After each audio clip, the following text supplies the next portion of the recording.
Welcome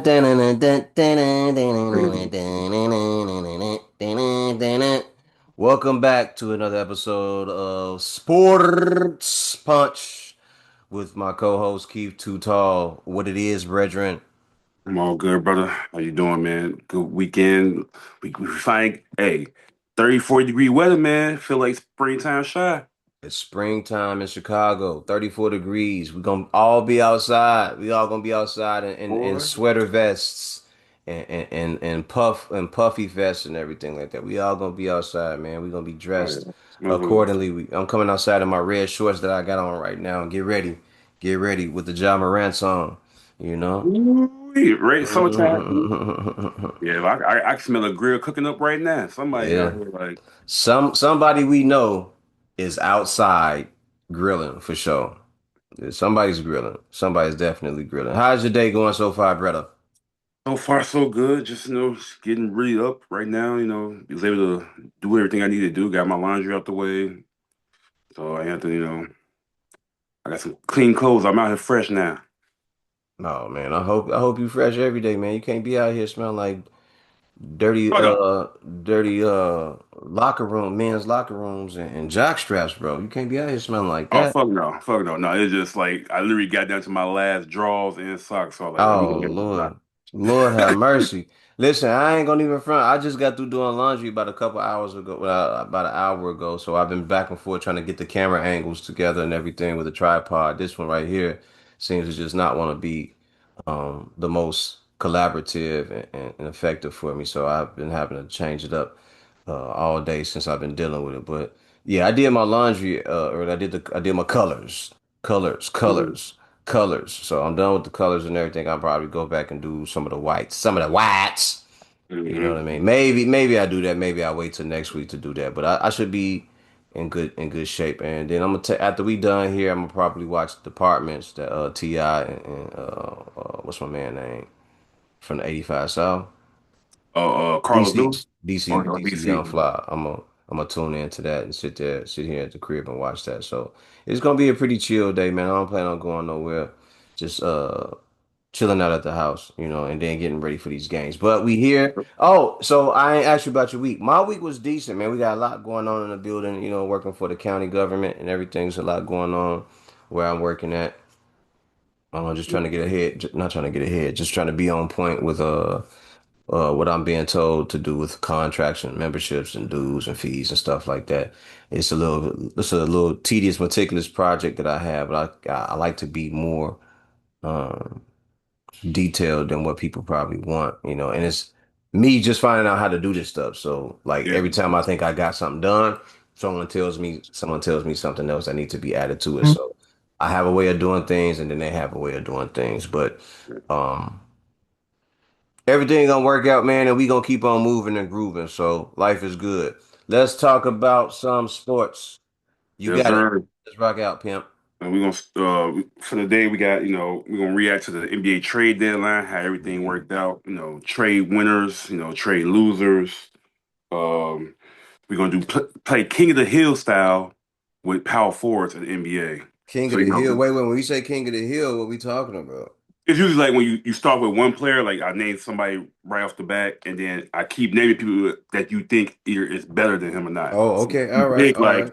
if they're better or not, and then looking at how the Super Bowl set up, kind of one of those teams like the games that nobody, I can say nobody wanted or expected, but like we're gonna look this forward to next season, see who you would think would be contenders next year with if everything goes right in the off season for them or not. So All throw right. that All in there. right. All right. Anything if you want to throw in there as well. Man, we're gonna do a game of 21. We're gonna revisit some of the best players in the league, some of the great players in the league, some of the decent players in the league. So in a game of 21, I think this time we're gonna go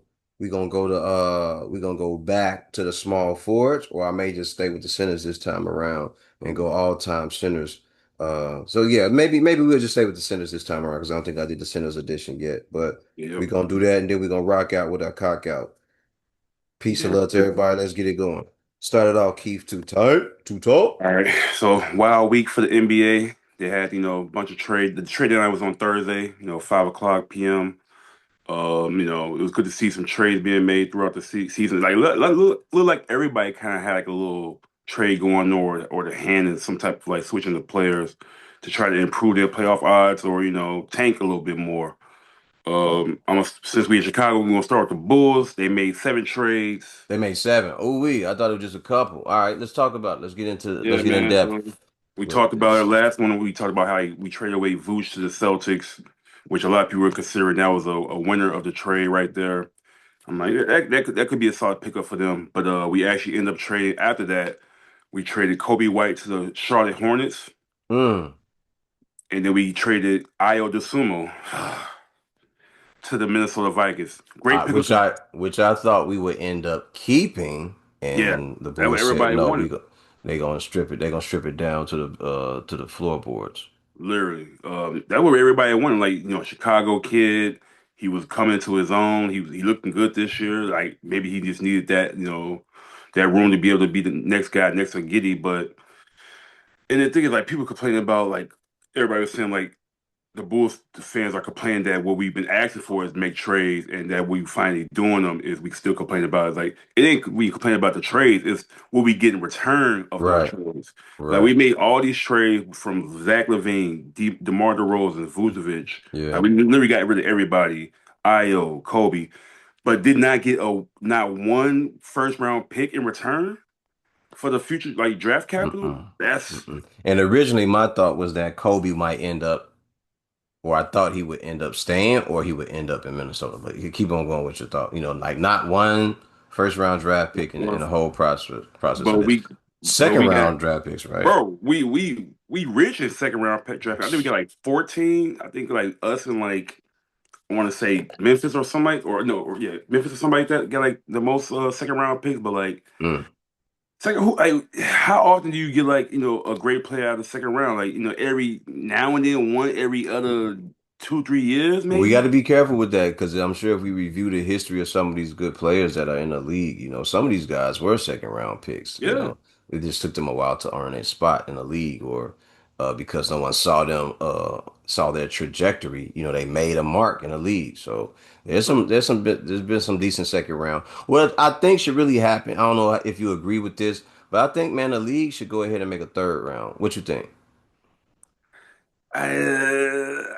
They used to, I think, actually. So, like, I think they kept away from that because, like, I think it would maybe water down the league a little bit, like, depending on how far you go, is like where you getting these third round picks players from. But I mean, if they were, I think that would have to encourage them to expand the roster though. Like, it's already what, like, if 12 to 15. Mm-hmm.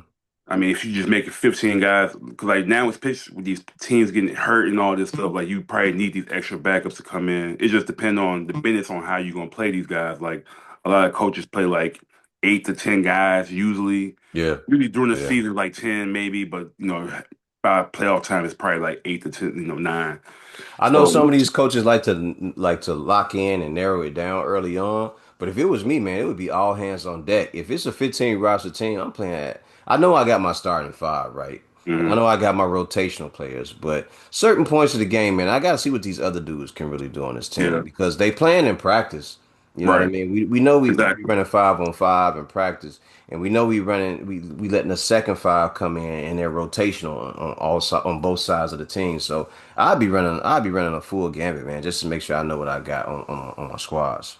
Yeah, especially because like I've learned like a lot of players, like the star players or older star players, don't Hmm. practice like that. So They it's like don't. They the, don't. the the younger guys in like the second unit usually are the ones practicing every day, and they don't practice as much as they used to back in the day. Like it's probably practice maybe like from what I heard, like you can maybe no more than 10 times throughout the season because like the games usually is the practice for them or a walkthrough or they traveling so much or back to backs. Yeah, yeah. So I mean, So Io DeSumo, Minnesota. yep. Kobe White. Charlotte, which Mm. I think that's a great picker for Charlotte. You They think rolling so? right now. Yeah, they rolling right now. They snuck up. They went past the Bulls in the standings. They literally the hottest team, if not one of the hottest teams in the NBA. And I said at the beginning of the season when they drafted Con Knuppel, I was like, man, if LaMelo stay healthy, if Con Knuppel is good as like for a number 1 4 pick, which I didn't know how good he was until this last 2 3 months I've seen him play, like he Hmm. cold. Like For a white boy, you think he's softened it? Nah, he gonna get it What at you. position is Buddy playing? Shooting guard, Shooting guard. Okay. but he could play small forward for his side, but like maybe on a lateral like movement, with his feet, maybe not. But you can switch it up depending on who the matchup is. But I'm investing in them now. Like, the Bulls right now kind of like throwing me off with the trades, but like we'll talk about that. But like the Hornets, man, they can make some noise like in the future if they stick. Cause I say like, man, you got Miles Bridges at power forward, you got Brandon Miller at small forward, Con Canupa at shooting guard, Okay. LaMelo at a shooting point guard. That's a nice little nucleus. And if you can get a legit big man, which they getting like they out of the big man But right now, they that free. squad has to want to play hard every night, and And I think who's the coach over there? that's the thing. I do not know the guy name, but he's like a young coach, some guy. He's Okay. been there a couple years, but it seems like he's starting to figure it out with this team, what he like with this team and how they rolling. But like they figured out some chemistry, and the thing is like they've been beating some good teams. So I think beating those two good teams gave them more confidence, gave them more rhythm, chemistry. Like they beat Houston, I believe they beat the Spurs recently. They beat some tough teams, especially out west. So Okay. like for the East team to do that, that's a team to me Okay. that's progress and is showing like, all right, we might got something going on out here All right. right So now. here's my thing about that. Excuse me. Ume Udoka, right, was once upon a time the coach of the Boston Celtics, right? Yeah, He had this whole scandal around his name, but that team had pretty much bought into his style of play and his style of his philosophy of coaching, right? Like he had pretty much laid out the foundation for those guys. So them being champions was gonna happen no matter what anybody thinks, right? hmm We know that was gonna happen. They said, oh, he would lose a job and he wouldn't be able to bounce back. He ends up in Houston, a team that was terrible in his first year. They looked pretty damn good, right? yeah, They looked pretty damn good. The only thing they was missing was some really good shooting. They could get up and down the court. They could fly up and down the court. They had a really good center, Alperen Şengün, which I think is a decent player. hmm To me, he's a certified 20 and 10. I hope he gets to the point where it's like 22 or 25 and 10 or 12, and he gets to show out for the rest of the remainder of his career. Dope. I like that. Right? You got the Thompson twin. You got all these decent pieces. Ime Udoka said this one thing. He said they wanted to play. They like playing. They want to play hard, but it ain't just about going out and playing hard. He's like they have to buy into everything. They got to buy into the philosophy and what I'm trying to do. That's the only way this whole thing is gonna work. So for the team like the Charlotte Hornets, do those guys really buy into the coach's philosophy and playing together as a team and then playing defense? Rockets can get up and down the court with anybody and ball, bro. hmm But you need to be able to do that one thing. You need to be able to do a bunch of things. But buying into the philosophy of the coach and being able to play hard every game, bro. Like every game. And I yeah. don't know if Charlotte has it. Like I like the way these guys are young and they really want to prove themselves and they really want to get up and down the court and they want to run, they want to do all that. But do you really buy into what the coach is trying to sell you? You know, Yeah. what he's trying to produce to the team, the system he's trying to introduce to the team. And will it be enough for that team to thrive?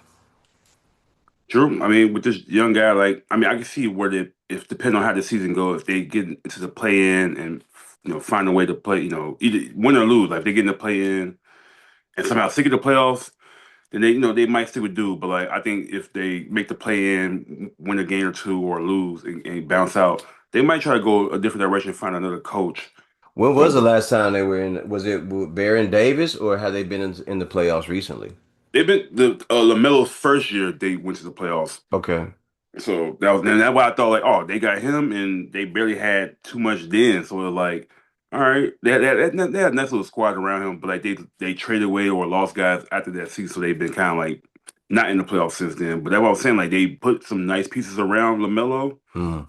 and he's looked like he's been healthy, he's been balling, he ain't been taking these like stupid dumb shots like he used to. Yeah. Like he do them still, like one-legged jump shot, but it's like in the appropriate time in the game where you need him. So. I just think they're a fun team to watch, up and coming. I can see they definitely need like a couple veterans on the team. If they get like one or two veterans on that team to balance Okay. that lineup out, and also Yeah. they got Kobe White, which I I always said Kobe White really honestly to me was a great six man. Like for a good team, Mm. a playoff team, Mm. he's a great six man. He can be Mm. a starter, any but like when he give up on defense, he can score with some of the best scorers in the league. But it's like he That's a just fact. for a six, like he's 6'5", but he played like he's 6 foot. So it's like he get bullied around a little bit on defense. Because to His me, it's almost like he doesn't seem to care about the defensive end of the ball. Like I'm gonna go down here, I'm gonna try to keep the guy in front of me, but I'm not really going down here to ball out and make this like my designation. Like I'm really more of an offensive player, which I understand. But again, when you're talking philosophy and buying in, you gotta give us 60, 70% on the other end, man. yeah, And for Kobe White, since you said like a six man, I could see him being like that 6, 7, 8 guy on a Lakers team or on a Minnesota Timberwolves team. exactly, You know, being on teams like that, being on a Knicks team, teams like that where they're solidified on their front line, the starting five, and then he comes in and he can give you 20 points, 25 points off the bench. So I could exactly. definitely see him fitting that role and being like, there's nothing wrong with it, Kobe White, being a six man for the next 3, 4, 5 years if you're solid and you have a solid foundation wherever it is that you land. But yeah, Charlotte, man, we'll see. We'll see. Keep on talking. Keep going which way in the direction that you're headed. But So and then we trade Io to the Wolves. ugh, Great pickup another for one the I thought we Wolves. was gonna keep. Should have kept him. I mean, the Bulls, the trades the Bulls made, like I'm just tired of it with like the front office. Like they actually, my Fire hoeing, all of them. they Fire hoeing for all the of them. like. Because the thing is, we just re-signed Billy Donovan, re-signed the whole front office. Like we re-signed AK to extensions. But the last 4 or 5 years, we've been hearing the same thing every trade deadline, every off season. We don't want to be in the middle. We're going for championships. Fire them all, bro. You Fire have them all. you have done nothing to state that you still in the middle. And now I think with this draft coming up, they like, all right, we're gonna sell off these guys and then try to like, Bro, seem like a tanking job, really. it's been a tanking job ever since that D Rose era was over, and there's no disrespect to any of the players that have played for that team. But we know what this is. This is all about being a middle of the road team and the fans continuously filling up the stadium, whether it be football or basketball or baseball or whatever it is. We know that baseball, the Cubs are number one in Chicago, and the Sox are trash bag juice. We know that. But as far as the Bulls go, they're okay with being a middle of the pack team, winning 30 games, winning 40 games, and looking like they're gonna get into the play in or maybe get into the limp into the first round or something like that. But we know that organization don't care about nothing else. Man, they pockets are lined with cash, but they don't care about winning. Because if they did, this would not be happening. The Yeah, whole front office, I just get rid of all of y'all, man. No cap. yeah. No cap. Like I get rid of everybody on that in that front man. Who do we need in the front office that can't that can't produce a a superstar on a Chicago Bulls team, a legendary rebuilt stadium that loves its city and loves its culture. And we have plenty of culture for a great player to be here, two great players to be Yeah. here. And y'all can't get them here. Can't get him here. There's Like no way that we should be sitting around saying, yo, the Bulls can't like how come we can't get a superstar here? for real, like they have like there's other teams that there's legit other teams that players have gone to that I'm like, you rather live in that city type stuff or deal with that, you know? Like just like the one trade that I saw that happened, I'm like, how the hell that happened? When Jaren Jackson got traded from Memphis to the Utah Jazz, bro. Like you Trash. telling me we couldn't have made that trade? We couldn't have Trash. gotten him there? Like that would have changed our course of our season this if had just with that trade. Like that's all I've been asking for is an athletic big man. And not only that, he's a big man that can shoot and score on inside and out. Perfect what we need. And That's he played it. defense. That's it. That's all you needed, bro. That's all you needed was a guy like a Jaren Jackson or to start there and say, look, big fella, we gonna rebuild around you, but we gonna keep you with Io. You know what I mean? Or we gonna make some more trades for the summer or something. But We want you here. We want you to be one of the centerpieces or the centerpiece. We're gonna get one more guy around you. Who do you think would be a better fit? Because we not just doing it to get you here and play and get into the playoffs. We doing this because we want to go to the next level. We want to be them top one or two, three, one or two, one, two or three teams in the Eastern Conference every year, and we want to be competing for a championship every year. So this isn't about just playing and looking good and putting ass in seats. This is about the future and legacy. That's what we're going for from this point out. Yeah. So I mean, we I understood like we had like 7, 8 guys on expiring contracts. So like you want to like get rid of those contracts and like get something out of it. Hmm. But it's like you kind of like traded back the same people that's on expiring contracts as well. So like you didn't get too many people that's like already on the team friendly deal or anything. So like you kind of got like retool with that. I know understand you're gonna see what you got with this team. Like I like Anthony Simons. He's a straight up bucket. Get his points off. We ended up getting this guy from New York, Yabusele, who's with the Sixers. He came over from like France or whatever. I like he undersized, but I like his a old school power forward to me. Like Okay. Okay. strong, post up, got a little nice little 3-pointer mid range game. When it comes down to boxing out and just getting the boards, he might be undersized against the bigger guys. But like I Hmm. like that. I like that picked up. We end up getting this guy Nick Richards from the Suns, center that's like buried in they on a rotation. Lanky dude. Who else we got? We got Jaden Ivey. I wasn't big high on him, so he gotta show me something. But like he got a nice little if he got a nice little mid range, I can see that. But like he gotta show me some hustle. The game we played against Toronto, that was the first game where he had some of the new guys in. We was only had Simons, Wabusela, and Jaden Ivey. We still was missing who we got for Ayo. We got Rob Dillingham, and we was missing who was Colin Sexton from the Cleveland Cavaliers, not Cleveland Cavaliers. He was with Charlotte. That's who we got for Kobe White.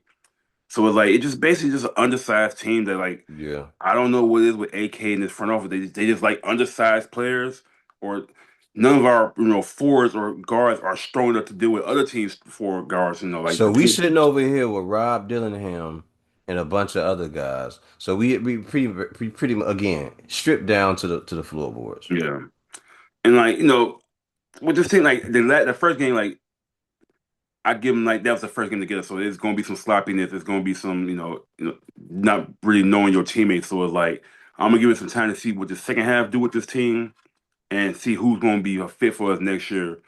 But the the optimistic part of me is like, or what I would like, try to like give the Bulls like hopefully that they cleared up some cap space.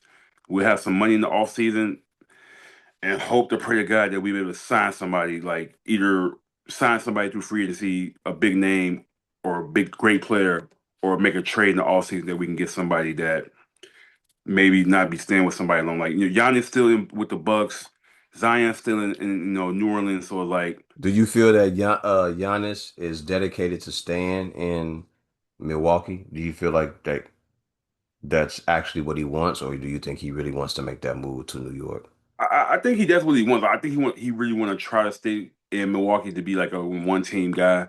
But he know like if this team ain't trying to prepare it, get itself right to have a team win championships or fight for one, he'll Hmm. definitely bounce. He had a trade request this past trade deadline. It just they didn't do it. And then he tried to like post this that part on Wolf of Wall Street when he was like, "I'm not going anywhere.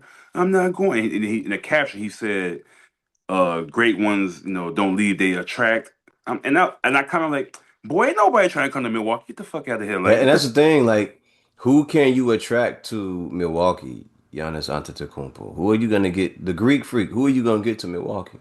bro, like unless you trade these people, people are That's the not only trying to leave way. And Milwaukee. you don't have much to trade for in Milwaukee. You don't have the proper picks or anything else, as far as I know, to get guys to come to Milwaukee. Like I don't see no one coming to Milwaukee. I see you leaving. Yeah, You would love for your next step to be here. But here's the thing. Is anybody gonna buy into getting Giannis now that he's had another calf injury? yeah. I Do they mean, want that? somebody gonna take it. Yeah, like they got to see him get fully healthy. I think the rest of the season, like depending on when time he may come back. Let's say like he out till like March.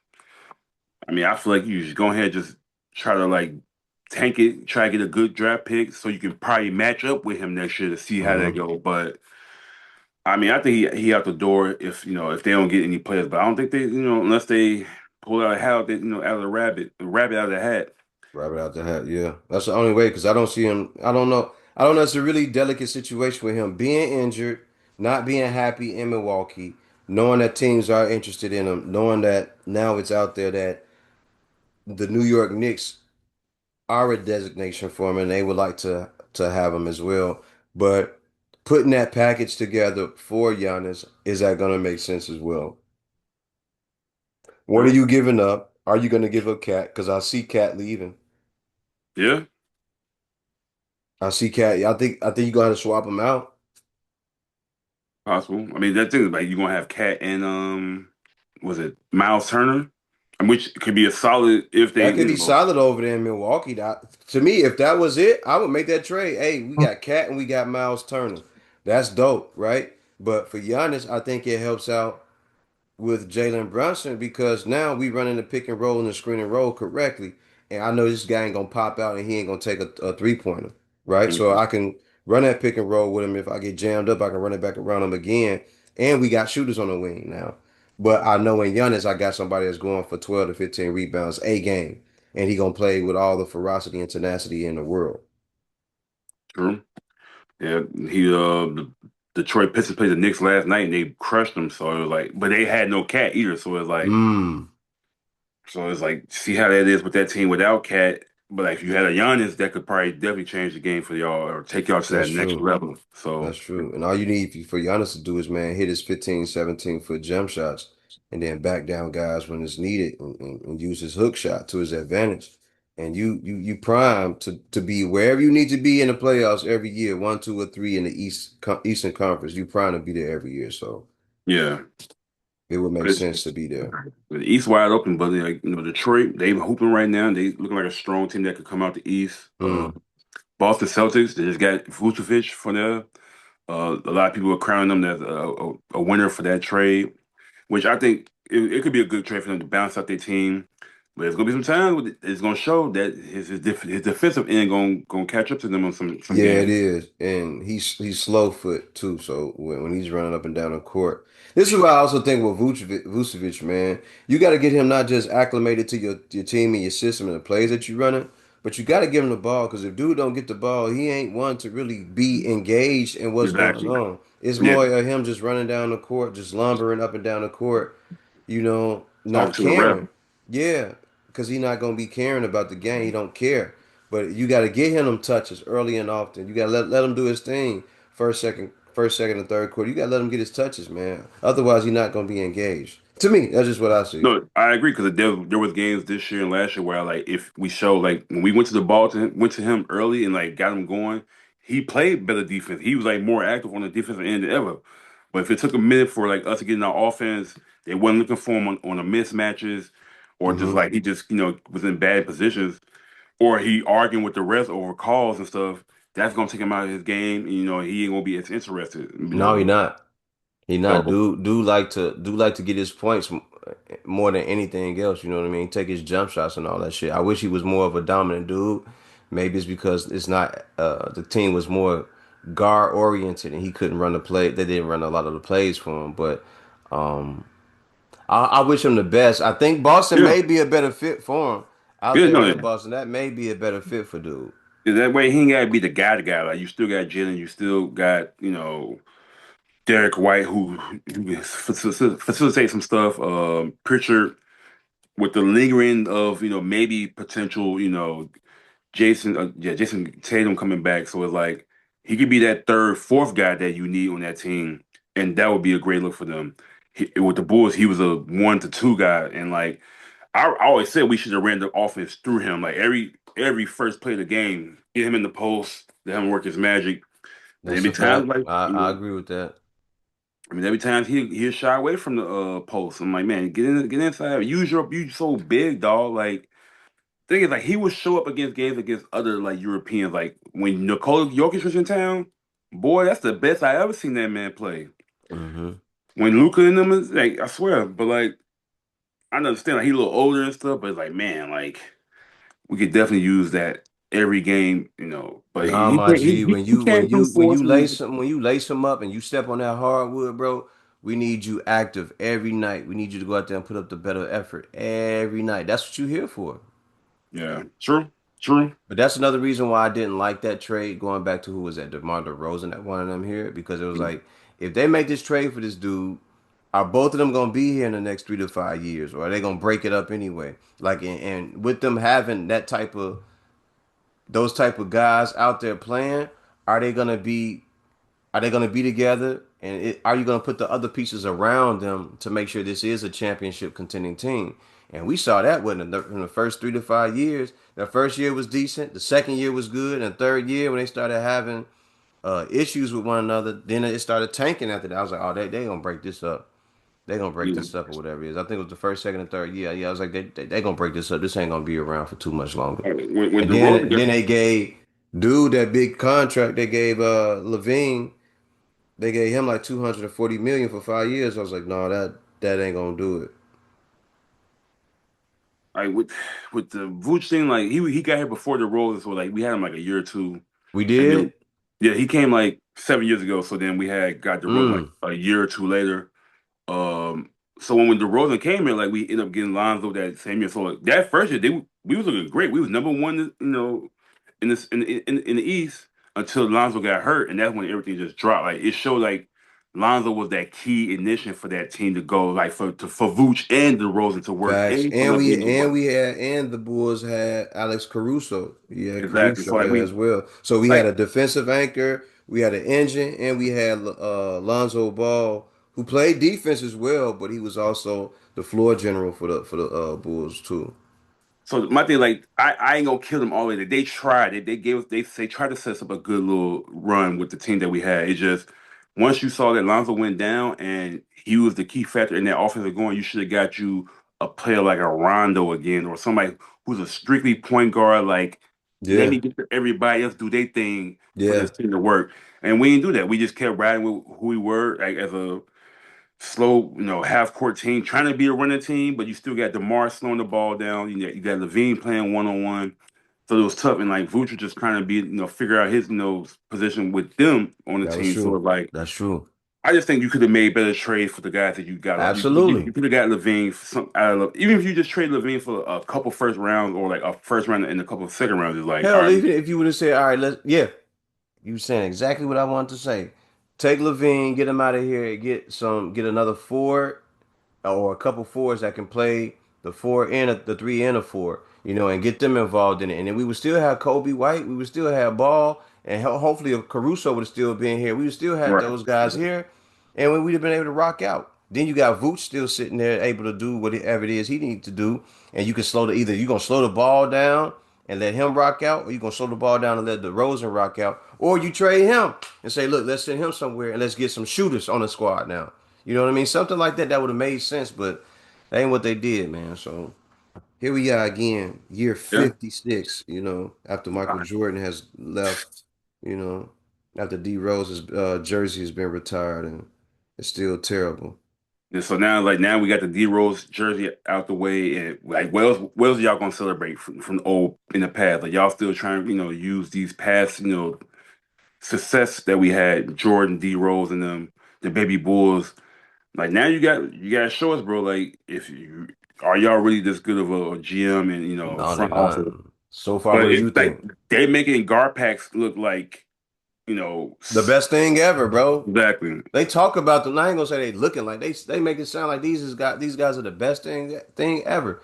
Like, When have we had a number four, three, two, or one seed in the past, what, 5, 10 years? When have we had one? that one year when Lonzo first got it, we was number one. But after that, we went down to number 4 or 5 or something like that to face Milwaukee and got bust by them. So it's like Of course. It's just the way you retool is like you waited too late. Like you kept waiting too late to like, all right, trade some of these guys, or when you probably had the best to get up the best package for them, you didn't make the trade. Like we could have traded Vucevic for maybe a first round a couple years Could have ago. done that. Could have done that. Levine, Kobe, like what we got for in return for Kobe and Io was just like, come on, dog. Like you could Too have did so guard much heavy. better. Too guard heavy, and we've been guard heavy for the past few And big, years. so like you would think like, all right, we not a big enough team. And even Vooch said before he left, like we need to be bigger, athletic, like. And I knew once he said that he was out the way with that. But like you still didn't go find that guy. You Still still didn't go didn't. find. Still didn't. And So these other teams have these big guys that this is dude Huff. This mile doing windmills and reverse dunkers. And, like it's some sense out there that I've seen them like, bro, we could use that on the team. That's athletic. That that's a could fact. be a defensive problem, make some block. That's the thing with Vooch. He just didn't jump, so like he wasn't a threat on defense at all. He can Hmm. get some rebounds, yeah, but like if you letting everybody go past him, score on him, and he would look lackadaisical on like the rebounds or the boxing out or like it's just. I'm glad we got some guy got rid of these guys, but at the same time we didn't get much in return for them. No, we Like didn't. No, we didn't. And that lets you know that they not really they plan on doing anything for either the remainder of the season to me or okay. or for the off season that they don't plan on doing much as well. So So we'll see what's the, happening. so the Bulls front office is my trade losers of the whole thing. For just like, hella guards, no big man, same shit for the last 5 years, saying the same thing for the last 5 years, which has been Hmm. disappointing. My trade, actually, we got some other trades that went down, notable trades. The Warriors traded Jonathan Kuminga and Buddy Hield to Atlanta Wow. for Wow. Kristaps Porzingis. So they gave up two of their better wing players to get the Mm, unicorn KP. yes, sir. Which for Hmm. Warriors that could be a good look if he's healthy. And Atlanta, that's a nice little solid. Like now you got Jalen Backcourt Johnson, Kaminga, Hill, a 3-point shooter. Now they just need a real point guard on that team with like real point guard and a real center. If they do that over the summer, they could be a solid team to look forward to next year. could be. Do you think getting Porzingis makes that team any better? Nah, I don't really see them I like. don't see it. Yeah, I think Like he it don't still make needs to them be a. healthy. I don't think it make them a championship team for sure. But like, what Mm-mm. they in the eighth spot in the seed right now? I see them staying to play in. Like I don't see them catching up to Minnesota, LA, Houston, Denver, none of that. So Mm-mm. they're gonna be a playoff team, a play-in team. They may be able to sneak into the playoff as a 7, 8 seed, but I don't see them really beat nobody besides that'll be in front of them. Like let's say if they did make the eighth, seventh seed, they would be playing either the Spurs or like OKC Thunder. You see them beating Mm. OKC or No, Spurs? sir. No, sir. I see them getting ragdolled up and down the court in that series, you know what I mean? And Yeah. possibly losing 4-1 or 4-2, and even if they do get one or two games, it's probably going to have to be the greatest execution of the basketball Hmm. or just um, a tired team saying, "All right, y'all can have this game, Y'all can have that And game. We especially gonna like maybe if they had Jimmy, I'll probably give them a chance. Like, all right, they might be able to, get to the Oh first no. round, second round. But with no Jimmy this year, like you basically traded your wings of Kamiga and Buddy Gave it Hill. up. Yeah. Now, like you said, Jimmy would have made a hell of a difference if you did have those guys there, but you don't have them either. You don't have Healed or Kaminga. I could see you keeping Healed at least to be a dead eye shooter out there with Steph, but y'all gave away some key pieces as well, which lets me know that they might be looking to do something, man. Yeah, They hopefully. might I be looking mean, to do something. they're gonna try to find a way to squeeze one more year, a couple years out of Steph and them. But Mm-hmm. like, I think Mm-hmm. this probably the end of the day dynasty, like to where it's like y'all might want to. I mean, I would suck for like see Steph go somewhere else, but like I think the only place he would go is Charlotte. Like if you want to keep playing for him to play, so I think they gotta get rid of not get rid of him, but like Draymond is one like all right, bro, you kind of fucked up our two dynasties. Like you Mm. you got KD up out of here, and you got Jordan Poole up out of here. Like they haven't won Young. anything. They haven't won anything since Jordan Poole. And not saying that Jordan Poole was the main guy, changed the team, but like Oh yeah, we know he, that. He was a key piece. He was a splash cousin, but yeah, he was coming of age. He was on his way up, and he was getting more and more confident. But we just needed to see it on the court instead of him getting punched in the face during practice, because he was getting a little bit too confident, with his words. We needed more of his play to show up. But we still haven't seen much from him as far as leaving the Golden State Warriors and then being sent to the Washington Wizards. It's not like he was putting up yeah, 25, 26, 27, exactly. 28 points a game. You know, it Yeah, seems like his game went through turmoil ever since since he got sent over there. It's like they put him over in limbo, which is what I feel yeah. like the Washington Wizards team is. It's like the limbo team. You go over there to get yourself together and you train and you get healthy and then you come back and you bounce back and say, "Hey, look at me, I can hoop." Yeah, so like that's the thing. Like there was so much limbo that they traded him to the New Orleans Pelicans. So he in New Orleans right now, not really getting it off. Like you would think, like with him and Zion, Trey Murphy, he'd be able to get off his stuff. But like he literally just a scorer, that a high streaky scorer. But like that's it. So it's like, but for the word, it worked perfectly. But I think getting rid of Klay Thompson hurt them too in the far as like that chemistry. Yeah, Even yeah. though Klay Thompson is on the decline, like defensively he's not as great as he used to be. Offensively, he's not as great as he used to be, or like a threat.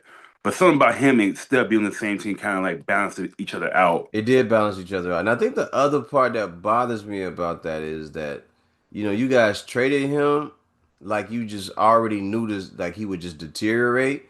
Or to me, it didn't seem like he would just have that fast deterioration.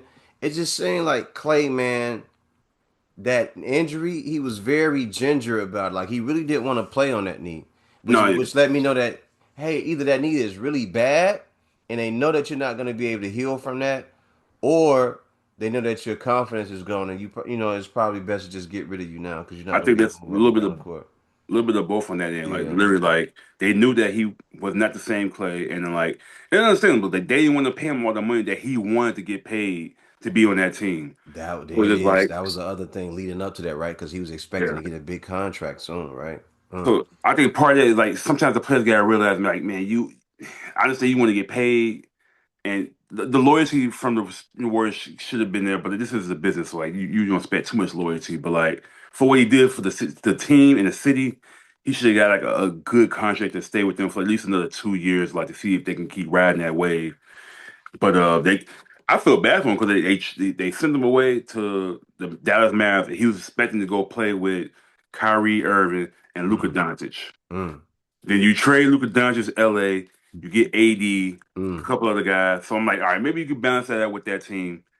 Then you trade AD to the Washington Wizards. So it's literally just him right now with Cooper Flag. People, I ain't saying they forgot about it, but like no one's mentioning Kyrie Irving. Like, is he coming back? Is he Yeah. healthy? You know, is he? I'm assuming he's getting ready for next year because like ain't no really point coming back this year. Cooper Flag is getting better, becoming more of a player. He gonna be a He's gonna be a problem. force, yes, sir. Yes, sir. It seems to me that Jason Kidd is running that same program that he ran with Luca. I'm gonna take this big guy who's Hmm. 6'8", 6'9", 6'10", and I'm gonna make him play with the ball. Right? I'm gonna give him the ball, and I'm gonna make him a facilitator, a point guard, a floor general, and then I'm gonna tell him to score. And I was listening to what he was saying, Jason Kidd was saying, he was like, "Why would I listen to any of you guys? I Yeah, played the game. I'm an all star. I think he said I'm a champion too as a player and a coach. He said something like that. He's like, why would I ever listen to any of you guys? You guys never even played the game. He's like, I know what I'm doing. I've built players before. This is not anything new to me. I know what I'm doing.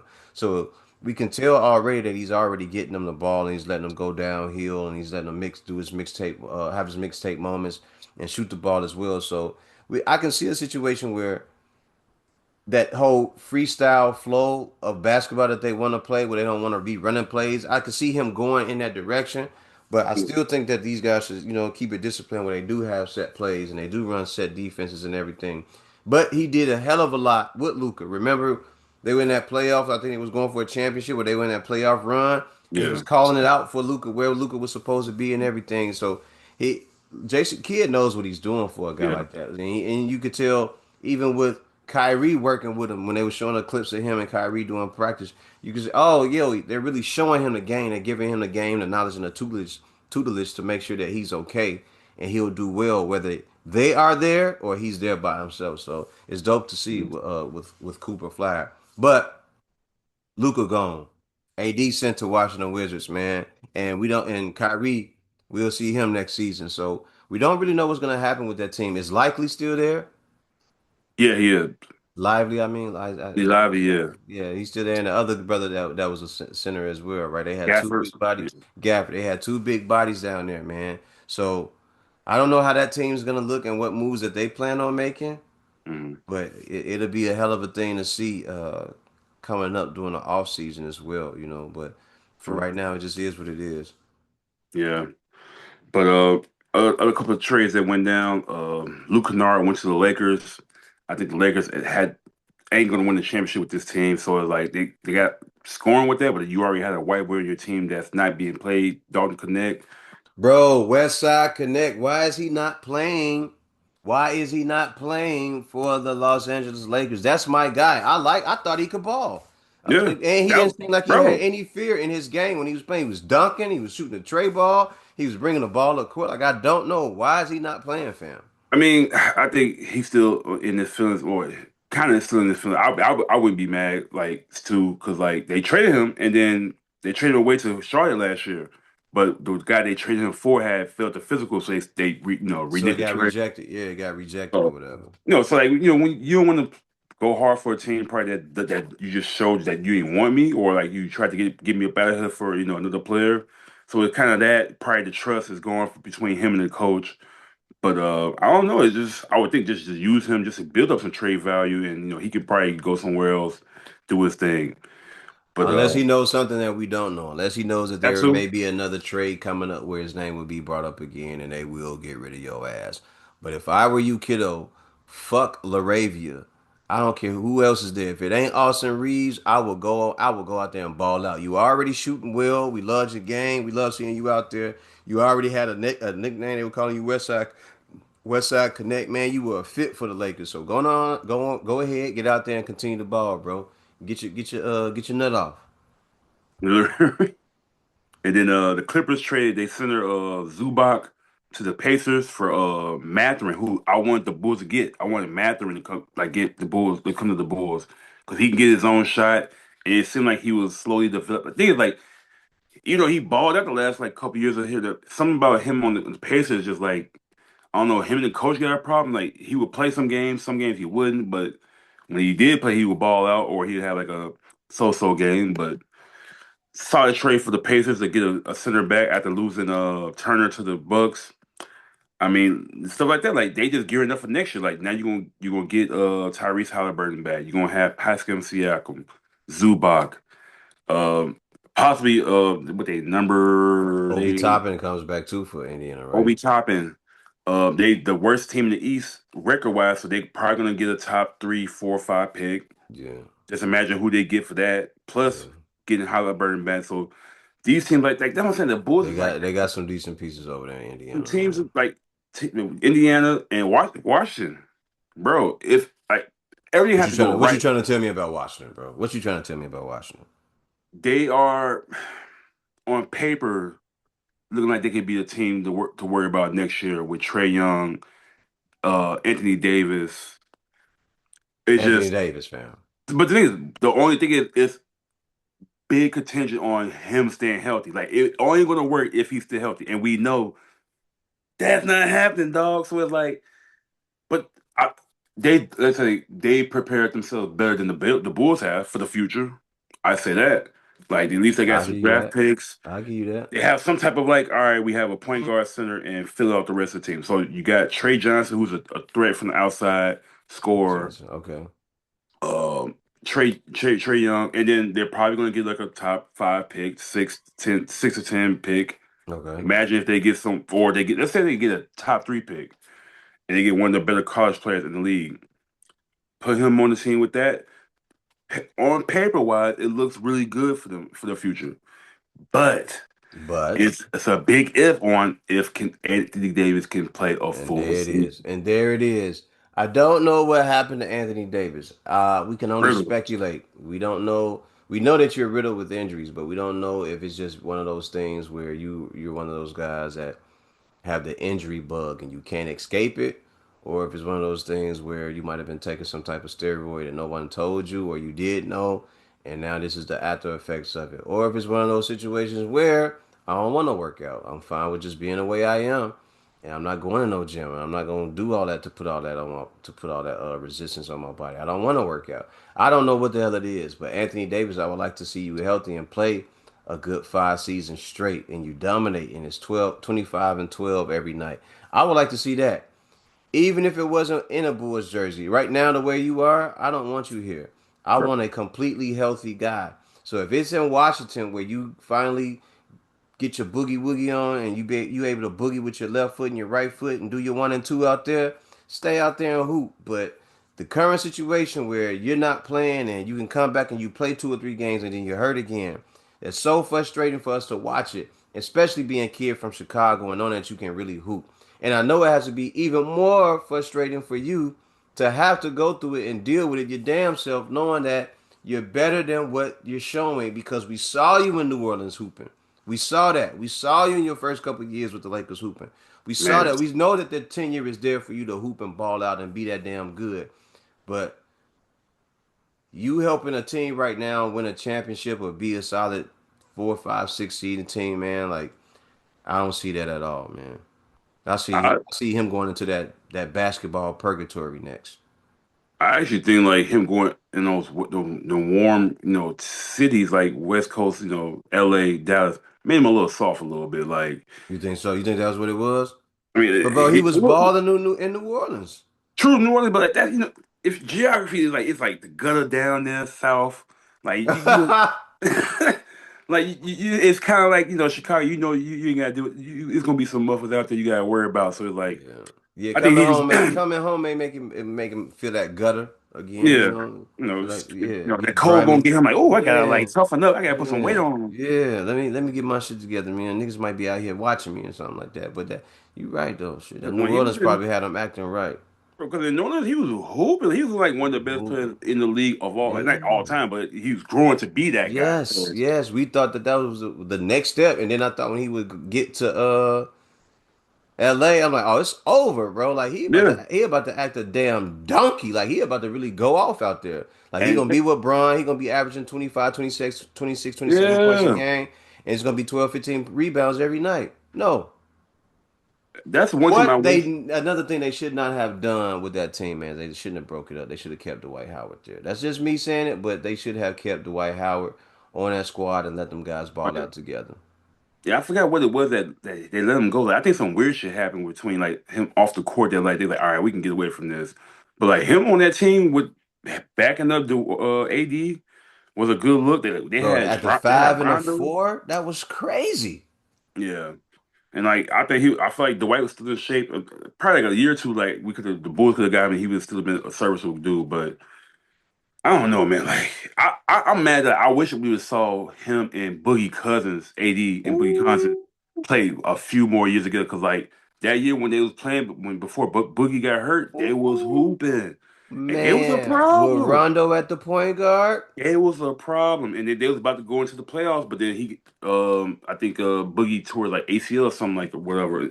He fell in non-contact injury, Mm, and mm, that mm, killed that team, bro. mm, bruh. And then after that, we saw the decline of Boogie, man. Because Yep. Boogie was a 6'11", 6'10", 7 foot guy who reminded me of a updated, upgrade of Derek Coleman.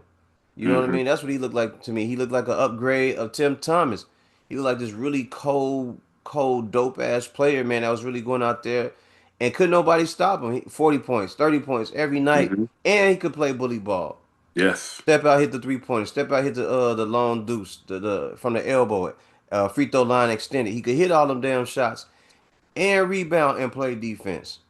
It Yep. was gutter. Like he was a gutter dude. Like man, he came with that ferocity that the league need. Man, like they don't even have a lot of players like that no more. Like that's a guy that I'm on the court and then Draymond is out there. We know he gonna act right because I'm on the court. You ain't about to get out of line when I'm out here. Right. You know you're True, not about to do that. You know it. man. So What a hell of a team, man. that That was was a the good second. squad.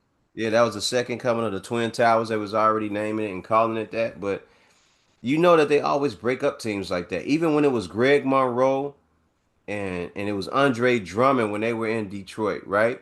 Those guys were there balling, doing their damn thing, and they were holding it down for that franchise in Detroit for the Detroit Pistons. Those guys had like 1 or 2 years together. I think they needed a point guard. They were getting a point guard. They had a point guard, and after that, they broke that shit up, man. I never understand why teams break up something like that. Remember those guys were snatching everything off the glass, bro. Oh, yeah, yeah. 10 rebounds per. 15 for Easily, Drummond, 15, 20 per game for easily. Drummond. Monroe had a good 8 to 10. It's just like you said, they had to balance out the rest of the team. Like, I think they had, I forgot, I think their point guard was either like Reggie Jackson or like Brandon Knight or something. So that they had like the best point guard, but like if they would have got like a legit scorer or like shooting two guard or something with that team, Hmm. could have been real solid. So yeah, we probably should think about like the biggest what if team like had such like the Pelicans like had that worked out. The Bulls with had we worked out with Lonzo being healthy. Man, a healthy Lonzo Ball in a Bulls jersey. Damn it, man. We didn't Like even get we three was years out of that. like that little 2 3 month stretch when he came here and we had DeMar and them. We was the latest team. Like we was Lit. dunking on everything, fast break Yes. everything, beating them Yes. though defensively because we had Caruso. We had Yes. Caruso and Lonzo Ball was the best perimeter defenders in the league, and they was on the same team, and they was shutting shit down, Bruh. which led to the offense just going out fast break. So, man, that was a crazy good. Lonzo catching the ball. They would pass it to him right away off the rebound, and he would look up the court right away and find somebody, or he would be able to set the tone on an offense real quick, or just run the play. Man, that was some good balling right there, man. That's when I was like, if they're gonna be like this season, next season I'm going to some games. Exactly. I kid you not, I was going to some games. Like that would have been easy for me to make that decision. But when they gave Buddy that 250 million and Lonzo Ball was hurt, I'm like, oh, this ain't gonna be good. This ain't gonna do it. This ain't Yeah. gonna do it. They got DeRozan over here. I'm like, oh shoot, Dave. Now we winged out now, but we Mhm. also guard heavy.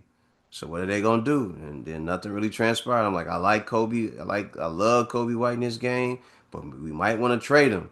Then is stepping up. He's showing that he one of them guys.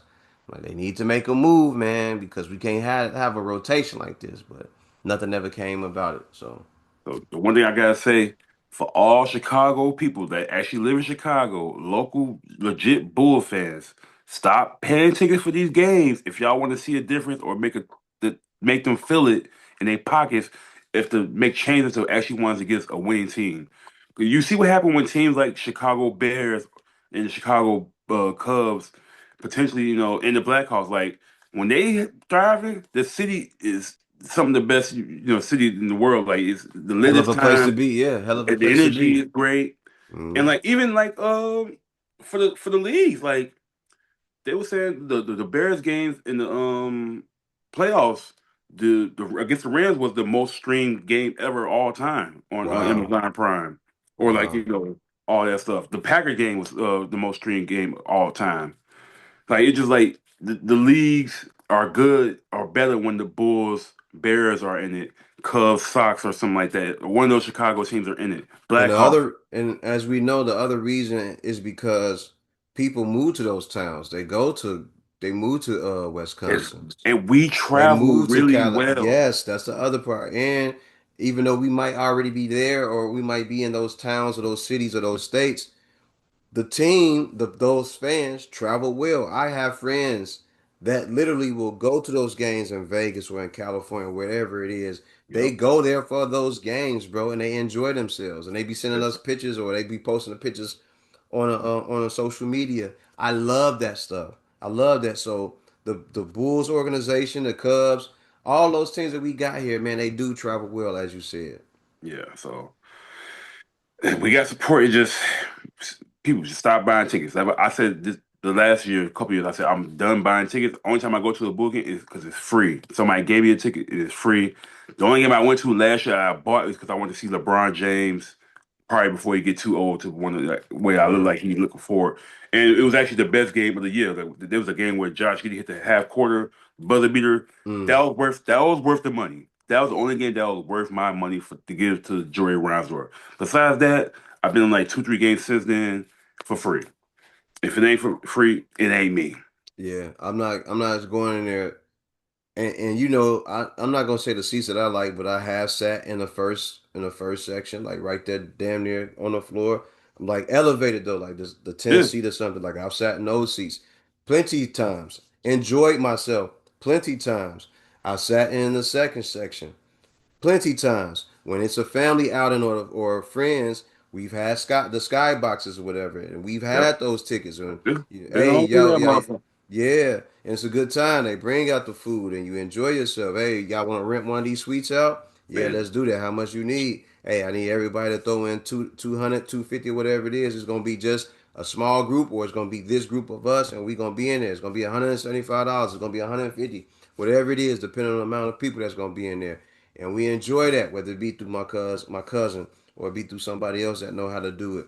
We enjoy ourselves, but man, I ain't going up in there knowing that this team cannot compete, bro. yeah. And my last game, we played the Pacers. My brother invited me, and it was through like his friend that he used to work with or he played ball with. Mm, It was a suite, and it was a sweet, legit suite. I've been to a suite before, but they had like no food or nothing. So it was like one of those mm. like, hey, just go in there. But I don't know what it was. I guess we just one of those like just somebody just bought tickets for the suite. But this one they had the food laid out and everything. And when they brought the dessert cart, oh my God, they had so many options, bro. Like, damn, and it's for free. Like, you just go ahead and Yeah, just no, it's a take what part of it's a you would part of the take the amenity. food home with you. I'm like, oh shit, like you take the Mm, pizza and stuff. Like, okay. mm, mm-hmm. So, And and but everything great.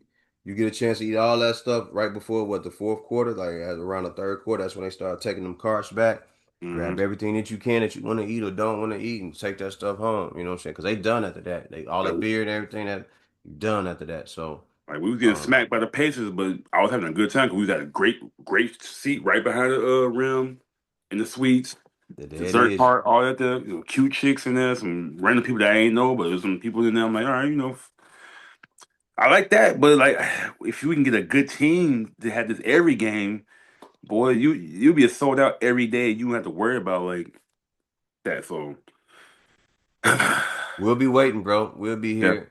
Like I said, we'll be 56 years old, you know what I'm saying, by the time they do that again. And then we'll be complaining doing podcasts or having AI do it for us, talking about how terrible and trash the team is. As we move on and continue with our lives and probably have kids and women and everything like that. But any other trades? Because we keep jumping right back to the mother loving Bulls that we love so much, man. Because we sports fans. This is a sports city, and we big yeah. on basketball, baseball, and football here in this city. And All right. if I can say this real quick, fuck the Cowboys, fuck the Packers, uh, Yeah. Fuck fuck the everybody. Patriots, fuck the Hall of Fame. If Tom All right. Brady gets in, is he already in? Nah, he should be like eligible like in the next like year or two. Deflate Gate, Deflate Gate.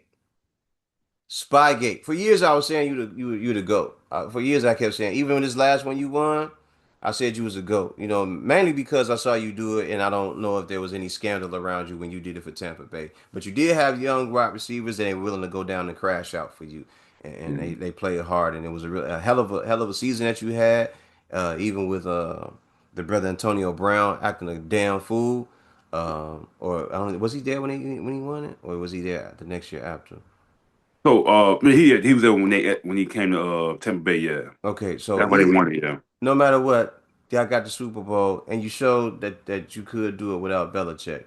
But the Deflategate and Spygate, bro, that is on you as well. You knew about that, and even if you don't know about that, that surrounds you. You know what I mean? And that's an asterisk. That's an asterisk, my guy. You give him an asterisk for sure. For two But of them.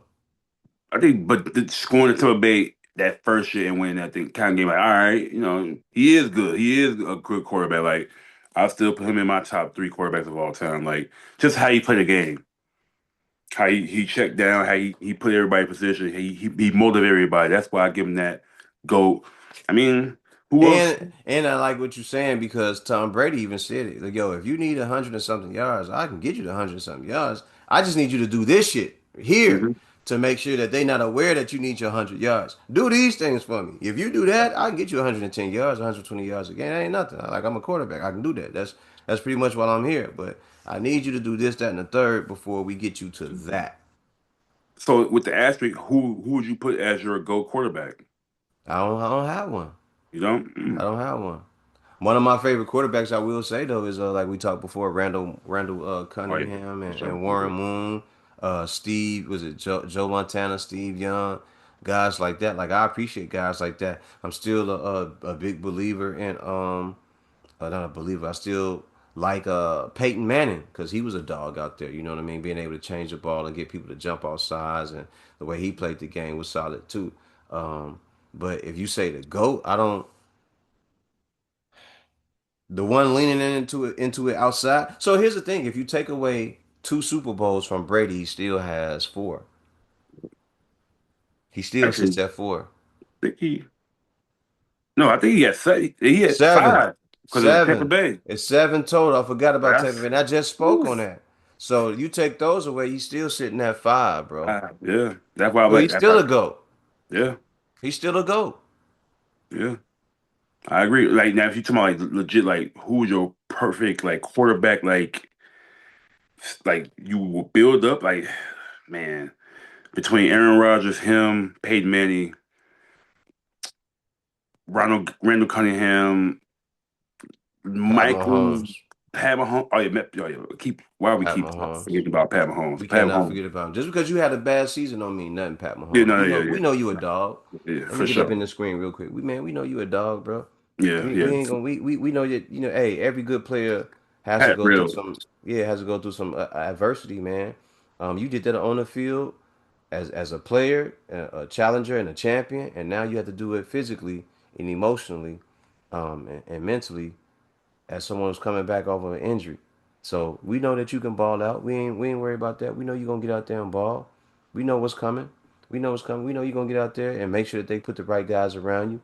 We know that wasn't the best team that you've had in a while as well. Because the way they was out there playing, bro, I was like, what the hell are we watching? Mhm. Yeah, When a season before I watched this dude run plays and everybody looked like they was in sync. I'm like, what is this? What's happening now? yeah, But hey, Pat Mahomes is he in that league, he in that caliber. We for can't sure. we can't discount Nah, what he's done. nope. We can't I just discount that. yeah, outside of mind because he just injured. I just didn't think of his name right off the top. But yeah, he That's up all. there too. He up there We for got to sure. throw him up there. We got to put him up there. Even though I ain't seen him like see him live or nothing, but like Terry Bradshaw like was he like a hooper. Like you got a great basketball player, you got a Yeah. hooper. He's He like a that. gamer. He just a Like Brett gamer. Favre was Yeah. a hooper, A like gamer. baller, Yeah. gamer. Baller. Yeah. Like they So ball. like, and Terry Bradshaw got three rings, so like you kind Ball. of you gotta throw him in there too. But like Got to. Ball. Like the he ball. You know what I mean? Like yeah, Brett Favre, even though he don't have the rings for it, ball. You know what I mean? Like yeah. he's a baller. Like he get out You there. got you one up out of there, but like Yeah. he, And watch. let's not forget the guy whose documentary I watched last month, John Elway. We got to Oh put him yes, in yes, there. yes, yes, yes, yes, yes, yes, yes. Got to put the Yeah, one of the OGs of the game in there. You got to throw him in there, bro. yeah. Ball, you know. So I saw that from two championships he won with Broncos. I'm like okay, like with Terrell Davis. I'm like that was a nice little squad. in the later stages of his career, got him off. You know what I mean? It wasn't like, Exactly. Like yeah, that's the whole thing. Like it was one of those like it was a slow build for him, and then like in his early career, but he got it towards the end. Kind of like Troy Aikman too. Like kind of I ain't say he's more of like in the middle of his career, but like he ended up getting two with the Cowboys. But yeah, yeah. I wasn't necessarily like fond on Troy Aikman, but he cold I too. wasn't either. I wasn't either. Troy Aikman, I will never forget what you said years ago. I don't know if it was 10 or 15 15 or 20 years ago what you said about the players that were coming into the league at the time. when you was talking about the mobile quarterbacks. I'll never forget that. Hmm. I was watching the TV when you said that quarterbacks will never be that mobile and be using their legs. They'll have to be able to stay in the pocket at all times. Hey, coming from a kid like me growing up in this city and knowing people that live down south, them Florida boys and them Texas boys that run all day, they 300 pounds in high school and they run all day. And that's all they do is run up and Yeah. down hills, up and down with tractors. They playing all day outside. And when you said that, I know that lit a fire under a lot of them guys because that's what them guys do. They run all day, even if they are 260 pounds, 300 pounds. They play football all day. That's all they do. Why you think when the league go looking for football players or college goes looking for football players first, they go down there, they go to Louisiana. They go to Mississippi. They go to Alabama. They go down there to go get those guys. And Hmm. when you said that, you lit a fire under them. You said there would never be a time when mobile court. I forgot what it was, but in my ears it rang so heavily. I was like, I will always remember this moment when I heard Troy Aikman say, and it might have been him and someone else that said Yeah. that mobile quarterbacks would never be a thing. You would always need to be able to drop back and throw from the pocket. And I agree.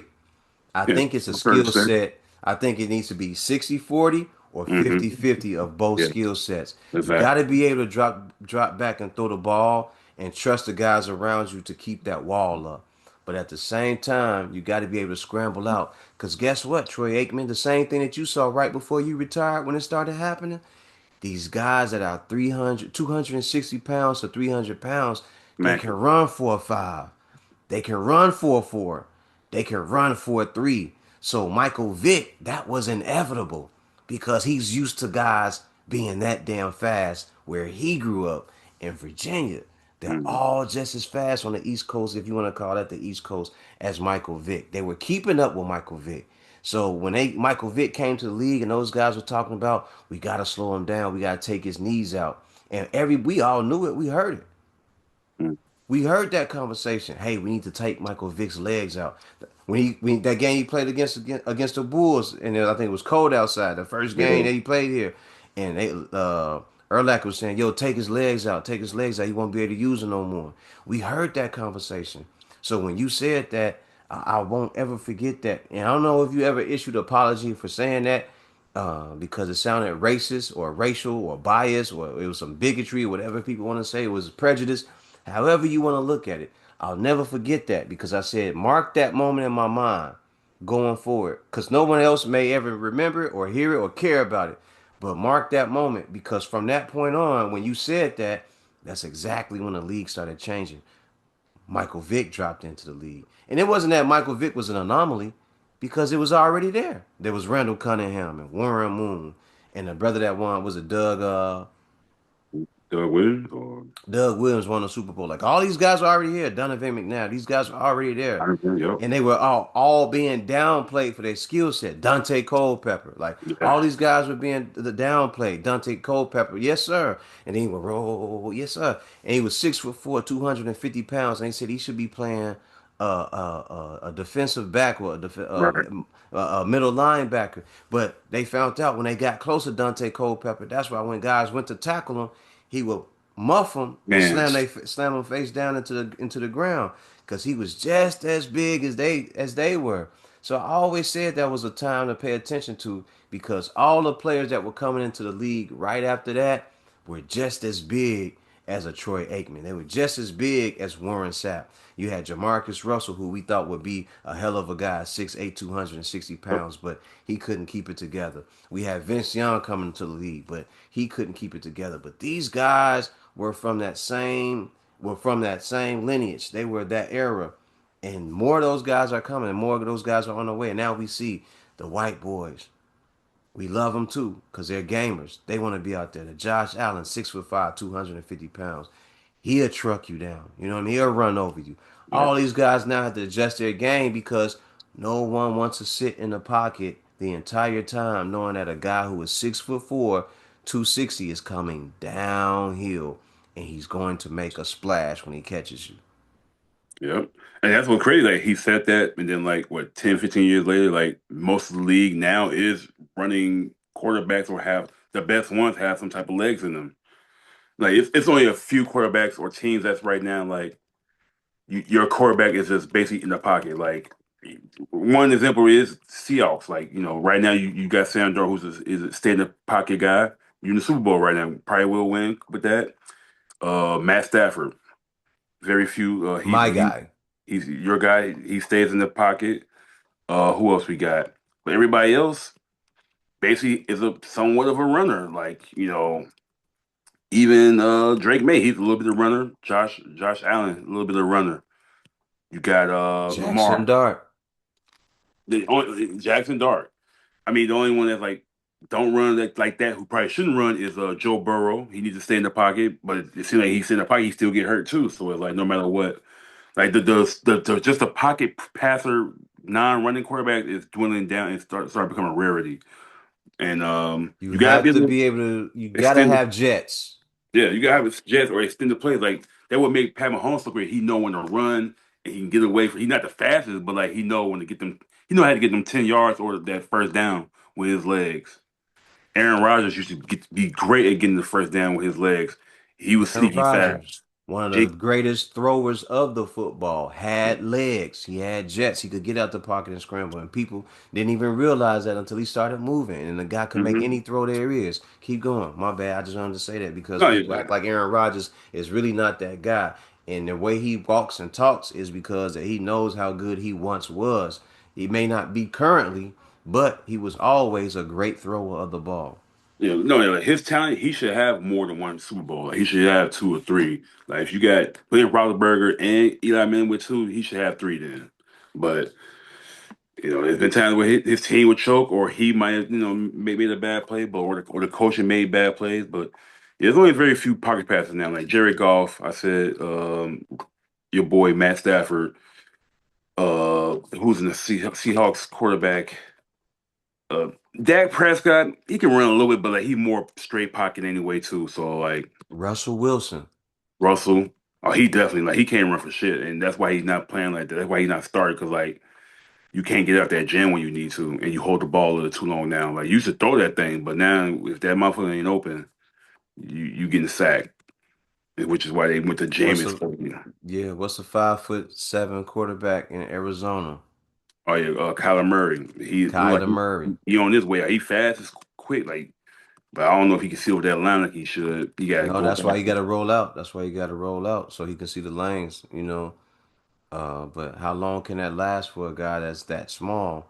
Unless he has a 6'3" wide receiver and a 6'5" tight end. Like he needs that. Like those are essentials to him being able to be successful. And I don't know how long his career will continue to last out there in Arizona. But I just wanted to say that, man. I'm sorry for knocking you off course, Oh no, too tall, man. But that's something I want to say. Um, yeah. So about the game. The game, everything evolves. Everything has a transition. Everything is just like the hip hop music or any other genre of music. Well, I'm just speak on hip hop. Hip hop is a genre of music that it changes up every 5 to 7 to 10 years, and we notice those changes if you watch the evolution of hip hop. And it's important for hip hop to continue to change because these assholes are gonna try to make it very mundane. Well, they've been making it mundane for the past 10 years, so yep, got to be very careful of that. But what else is on tap, man? I ain't mean to break up your thought, man. But it's important that for me, that I had to say that and speak on what Troy Aikman has said, man. Because I was sitting at home when he said that. I was yeah, sitting there watching, like, yo, did he just really say that? When Michael Vick is out there and the balling on guy, him. the guys that took you out the game, the reason why you had to retire is these motherfuckers started running 4 5s. They Mm, went from doing fives and 5 5s to start to rumbling. They started going 4 5. The guys that yeah. started crashing into you, and remember, football was more violent back then at that time, Oh yeah, for sure. Like motherfuckers right? getting rocked. Like there was no hitting below the knee rule or flag. None of No, that. None of that. And they was falling motherfucker on you forced full body. Carla. Yeah, they was falling on you full body weight. Man, they was getting hit so hard they was getting whiplash, bro. When they were getting sacked, their helmets were flying off back then. Mm-hmm. And even before that, it was even worse. It was Yeah, even worse. Like they were actually letting these guys get knocked, that bug get out. concussed, get up and go back out there and play again, man. Yeah, yeah, sure. So So I that mean, it's a violent game, and for him to say that, I'm like, dude, did you are you noticing a change in the game? What was the quarterback for the New Orleans Saints? What was his name? Brooks, Aaron Brooks or something like yeah, that. Aaron, remember him? You was it remember him? It was Aaron? Aaron's. Yeah, yeah, I think it was Aaron Brooks. Yeah, It was Aaron Brooks or something like that, right? yeah, Hey, he that was was two. Michael Vick cousin. I didn't That know was that. Michael Vick cousin. Go look it up. That was his cousin. So what you That- mean like that the change that when the league wasn't going to change? It had to change because the players got faster.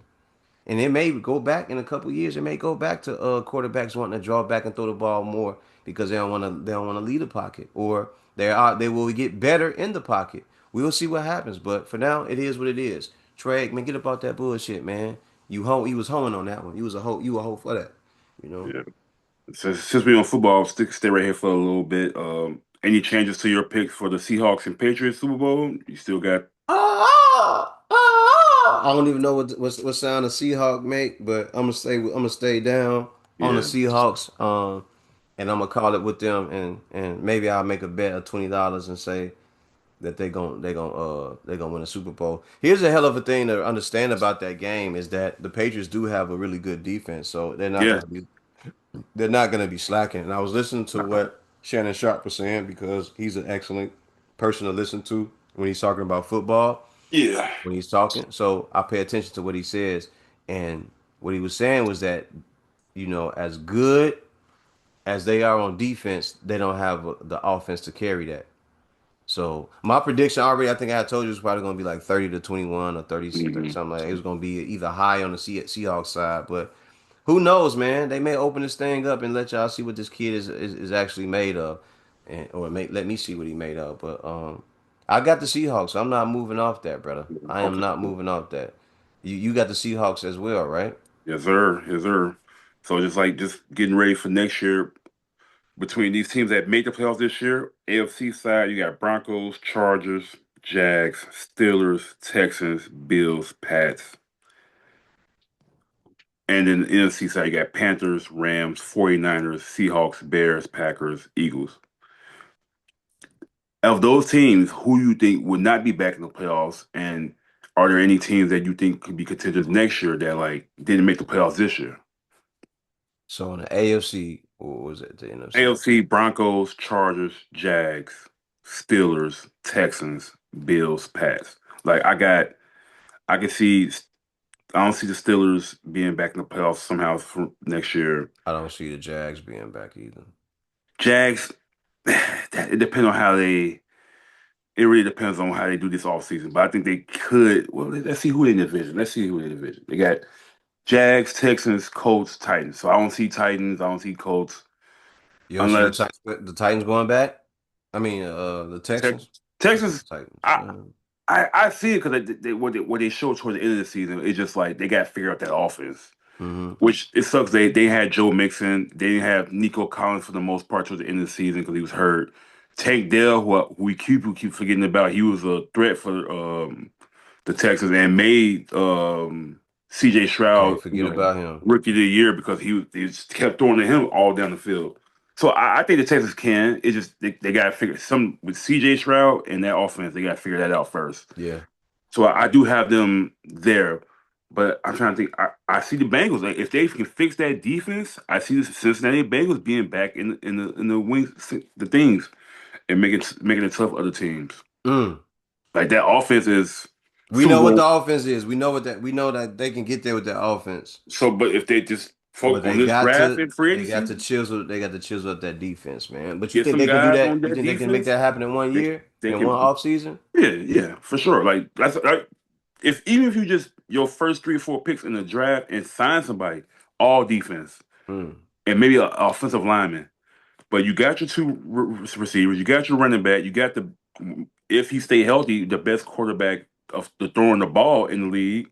Like he's the most efficient, Yo, when quarterback. he throwing the ball and that arm is on, bro, it's almost like it's a magnet to Jamar Chase and Higgins, bro. That shit look like it's just like down the line, like right to him. Like it's like he's just always on when he's doing that. Yeah. Like with the Broncos, I think they'll be a threat with Bo Nix again next year. Chargers, they gotta be healthy. Like they got a little more on that defensive side, and it's just something about Herbert when it comes to the playoffs, they choke, man. Just yeah, he choke out. He choke out. So I'm not really looking at him. I think he's another one that I'm not too much worried about. As far as AFC goes, like he's not high on my radar. But like you said with the Jags, I don't see them going back. I'm not worried about the Colts either. Yeah, it's something because they was this close to being in the playoffs, but it's like once Daniel Jones went down injury, And it's it, crazy that it took Daniel Jones to go down for us to say like, is he right? really who? No one, huh? Like Is he nobody really thought wrong? nobody really thought he would have been the reason why they Right, didn't make the playoffs. right. Like That's crazy. he's a real glue. Like him and a running back. Like really? Yeah. Wow. Okay. So in the AFC North next year, I feel like the Baltimore Ravens and Cincinnati Bengals gonna be like fighting for that position for the number one spot in that division. Mm, Pittsburgh, I think Pittsburgh gonna fall off a little bit. mm. I mean, Mike McCarthy could get them playable, respectable, but I think they're going. They think they are they bringing back Aaron Rodgers? Are they going to trash? That's what I was gonna say. Ask.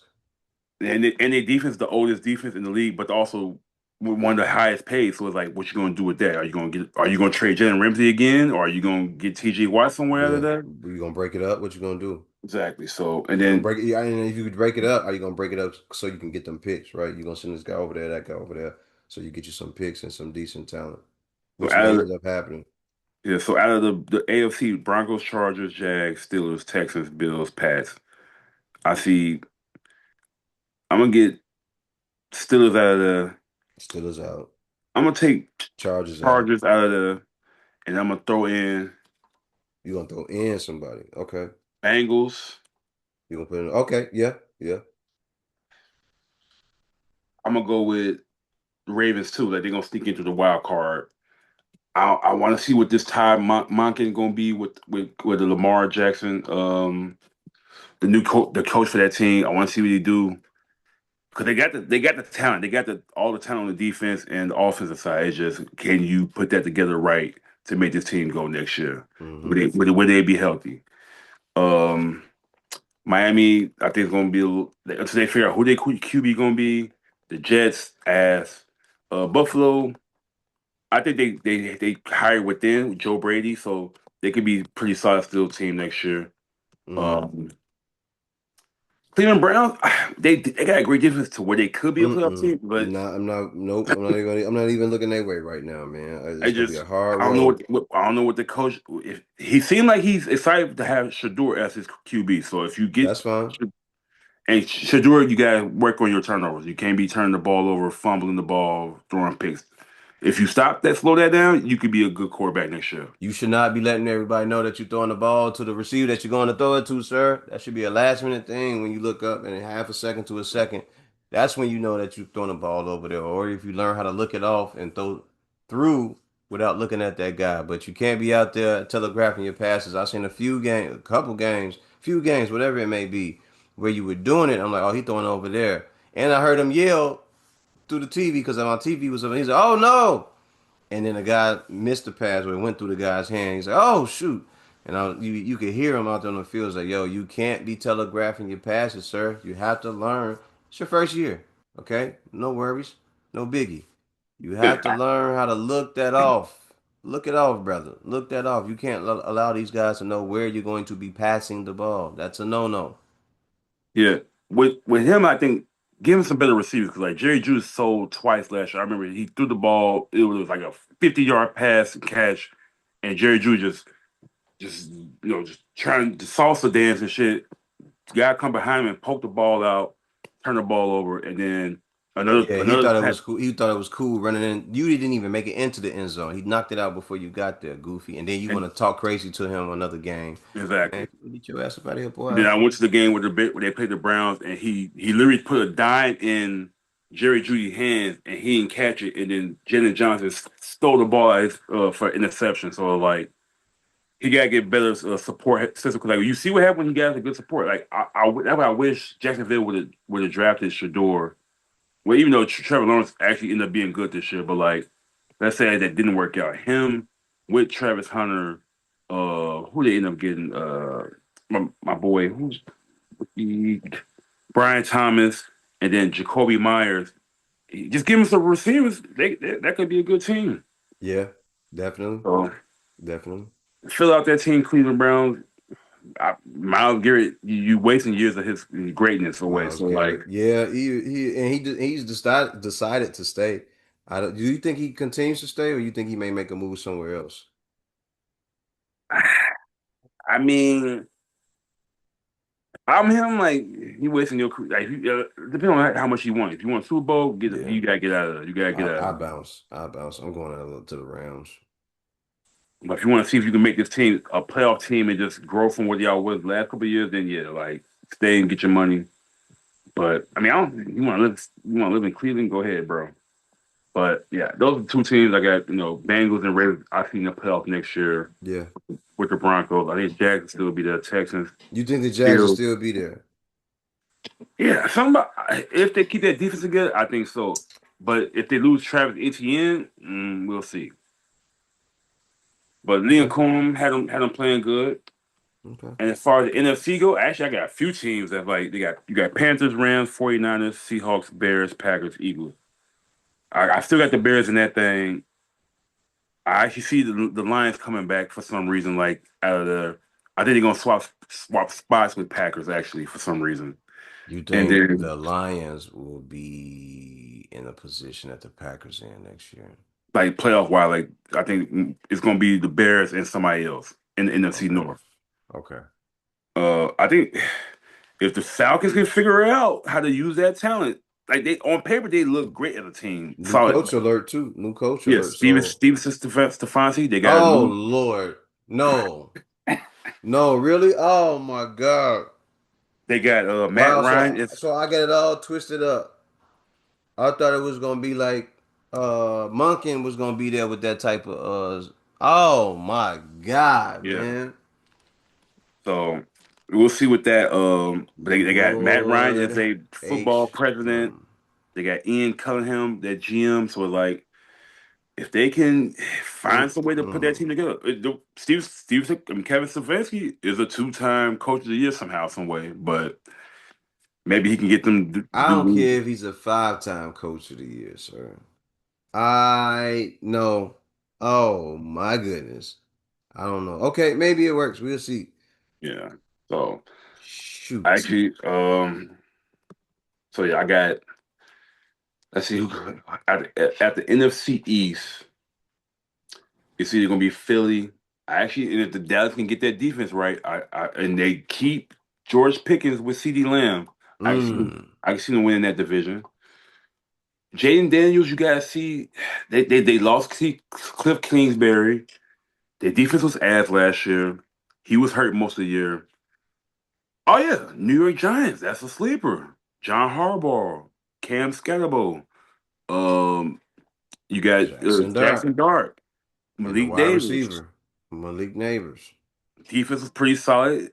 Maybe trade a couple of them so you can balance out the team a little bit better. Get another wide receiver. I can see them be sneaky NFC champions or wild card team. So Take care of actually, that offensive line. yeah. I got Bears in the NFC North, Lions.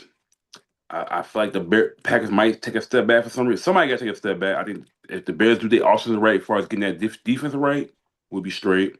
NFC South, I can see the Atlanta coming out of there, but I like what Carolina building up. Like they can, fill out the rest of that team around Bryce Young and that defense. Tampa Bay, I want to rock with them, but like they faltered last year toward the end. I don't know if Mike Evans going to be there with them next year. Mm. Mm. Levante David won't be there. Mm. And the NFC West, man, it's like, so let's say the Seahawks do win this Super Bowl, then you still got the Rams to worry about. I think the 49ers would be a problem though next year. I think they were Facts. so hurt that Facts. they're gonna bounce back next year and be a problem. So the new teams I got playing this year, yeah, like I said, Lions and the Falcons. Oh no, yeah, Lions. No, actually, I'm gonna go ahead and go with. Damn. So Lions, I don't trust the Falcons like that yet. I was about to say, who you trying to kick out? Because the NFC E- was Either pretty either the damn good. Giants or the Cowboys. So either the Cowboys or Giants They out of gonna that be division. there. They gonna be there. Anybody else that we can kick out? And Because I think Dallas is gonna be sort of right there. I don't think they're gonna have three NFC West teams next year. So it's either between the Mm. Rams, 49ers, and the Seahawks. One of them team, two of those Rams, teams make it. 49ers. Oh no, well, Rams, 49ers, Seahawks. Man, fuck that, man. That's tough. That's tough. I Tough. think they listen. They may all be there. Ain't no telling. They might. They probably can. I just Hmm. think when it comes to injuries and the total of the season, somebody is Totality. Yeah, yeah, yeah. So one is like the 49ers, like even though they was ravaged with injuries, they still found a way. But I think if they get healthy, they're gonna be the problem. yeah. Rams, it depends. Sean McVay, he gonna have that team right. So I can't say that they won't be there. For But sure, for it's sure.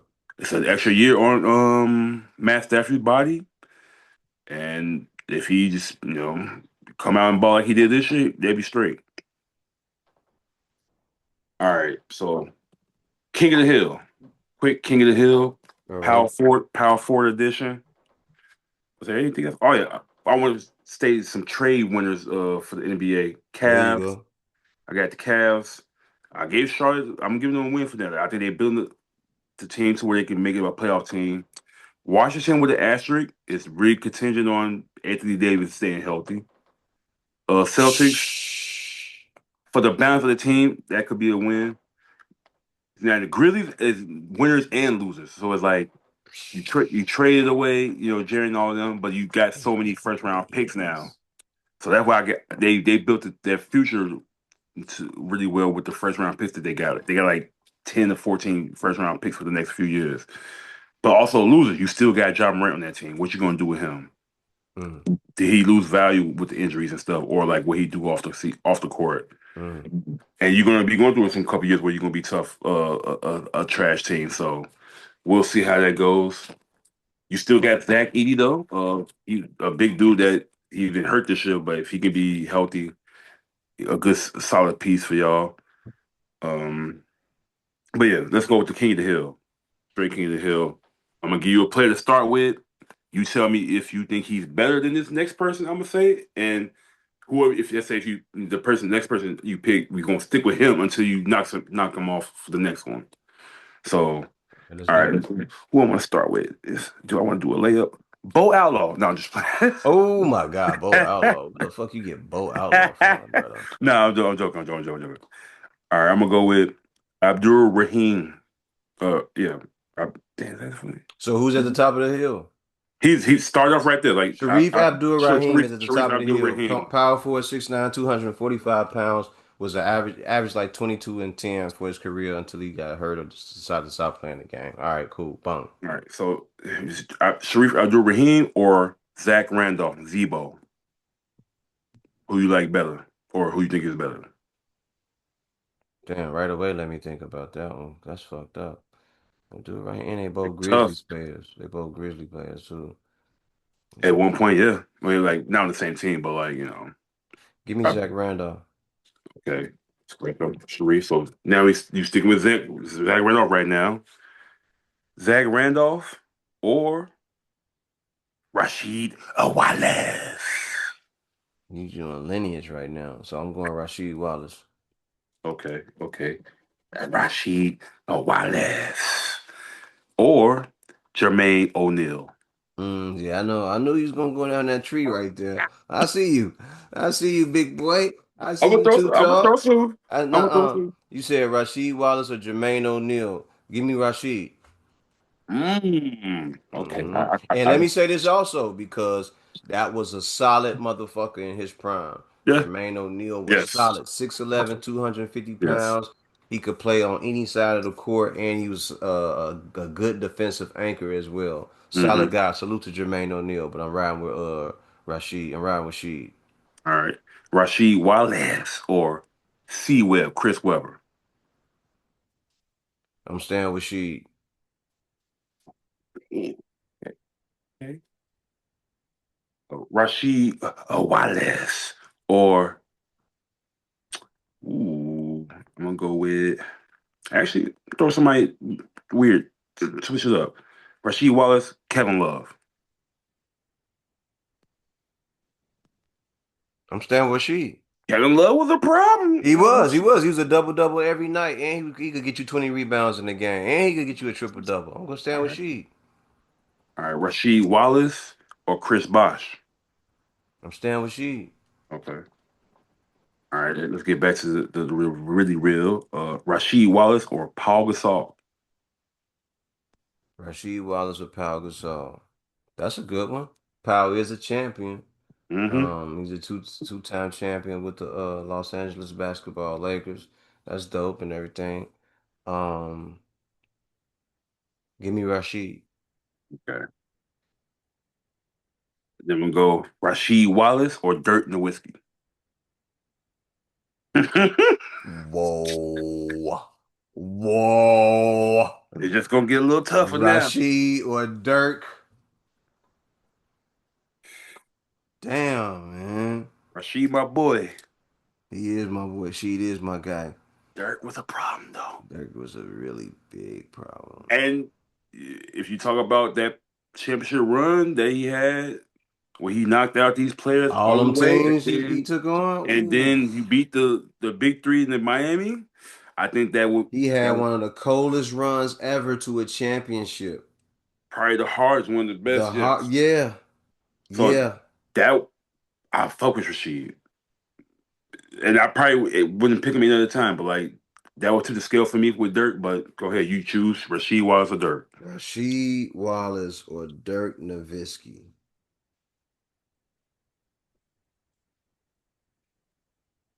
Man, how could you do this to me? I want to give you some, nice little easy Some ones first variation. before. I fuck with it. I fuck with it, bro. This is the first time because I'm the one answering all the questions. Man, I'm staying with Sheed. I'm staying with Sheed. See why? I can see why. All right, Sheed Wallace or Sean Kemp. Ooh, Sean Kemp could get up and down the floor. He was a hell of a power forward. Had a really good game. He'll dunk on your ass and point at your ass. Yeah, yeah. I'm staying with Sheed. I'm staying with Okay, Sheed. Sheed. Let me Rasheed say this Wallace. for everybody who may be listening, going, why does he keep picking Rasheed Wallace? Hey, Sheed was a problem.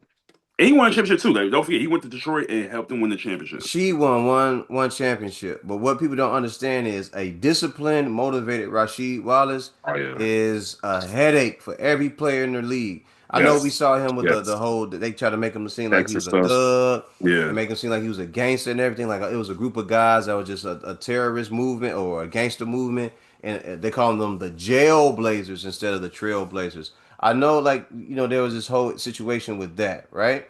Which But we was talking messed about up. No, yeah. it's not to cut you off, but which is messed up that none of them went to jail. Like they just did like they got high and shit. Like they thought just random stuff. So I hate that they gave him that name, but That's it. All them guys did was smoke weed and kick it and have a good time. They went out here doing nothing, but they were just real nasty guys. Like they wanted to play, they wanted to talk shit, and they wanted to.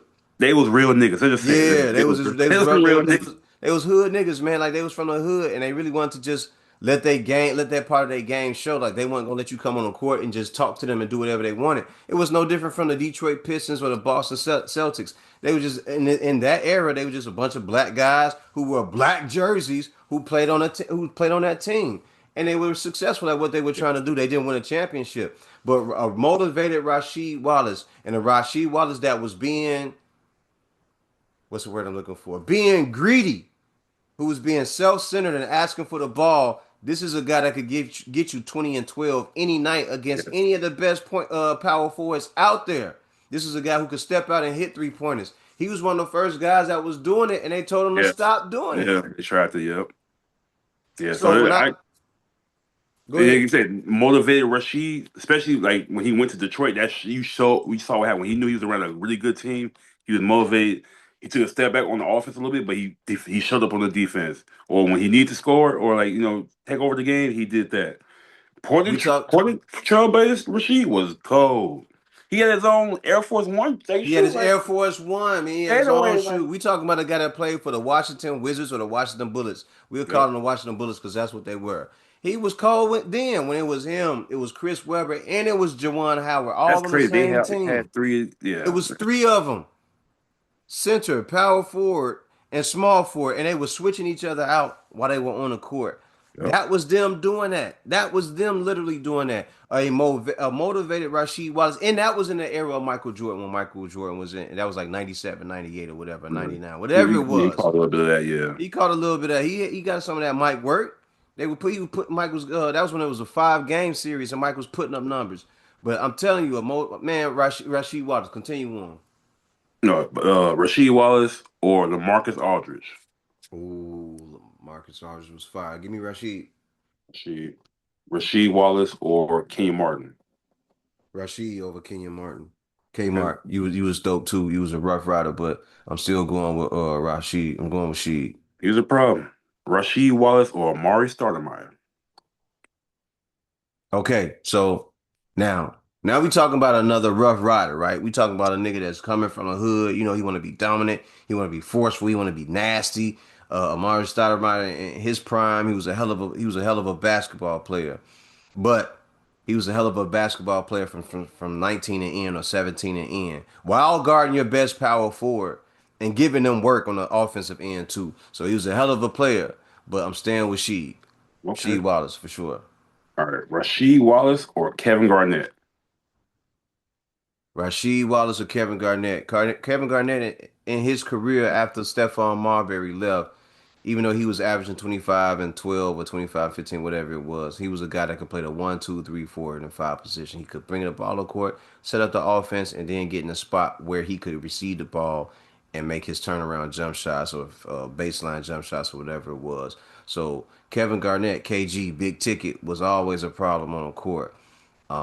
That Minnesota run he had was epic. I wish he would have won him a championship, but Minnesota Yes. didn't really care too much for him, which ended up costing him his time there and getting him a damn ring because as we understand it, we know that they ain't really care that much about winning, just for that couple of years. And after that, I think no, it wasn't just their fault. It was Latrell Sprewell said when they gave him the contract, he couldn't eat off of $100 million or $80 million or whatever it was, which is bananas.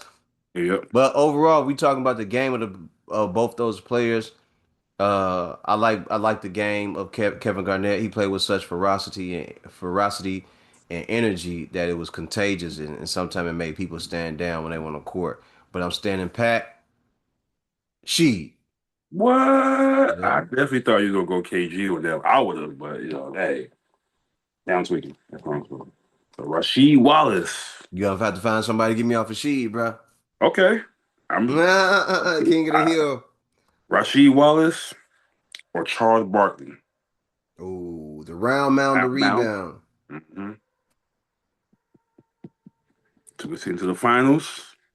He did good. He did Battle good in his Jordans. career. Yeah, went to the finals with the Phoenix Suns. He's known for what 24 and 12, 25 and 12, something like that. But give me Sheed. Okay. Chuck was on. He was six foot Chuck. four. He was 6'4", 240 pounds, 250 pounds. You know what I'm saying? Very, very big dude.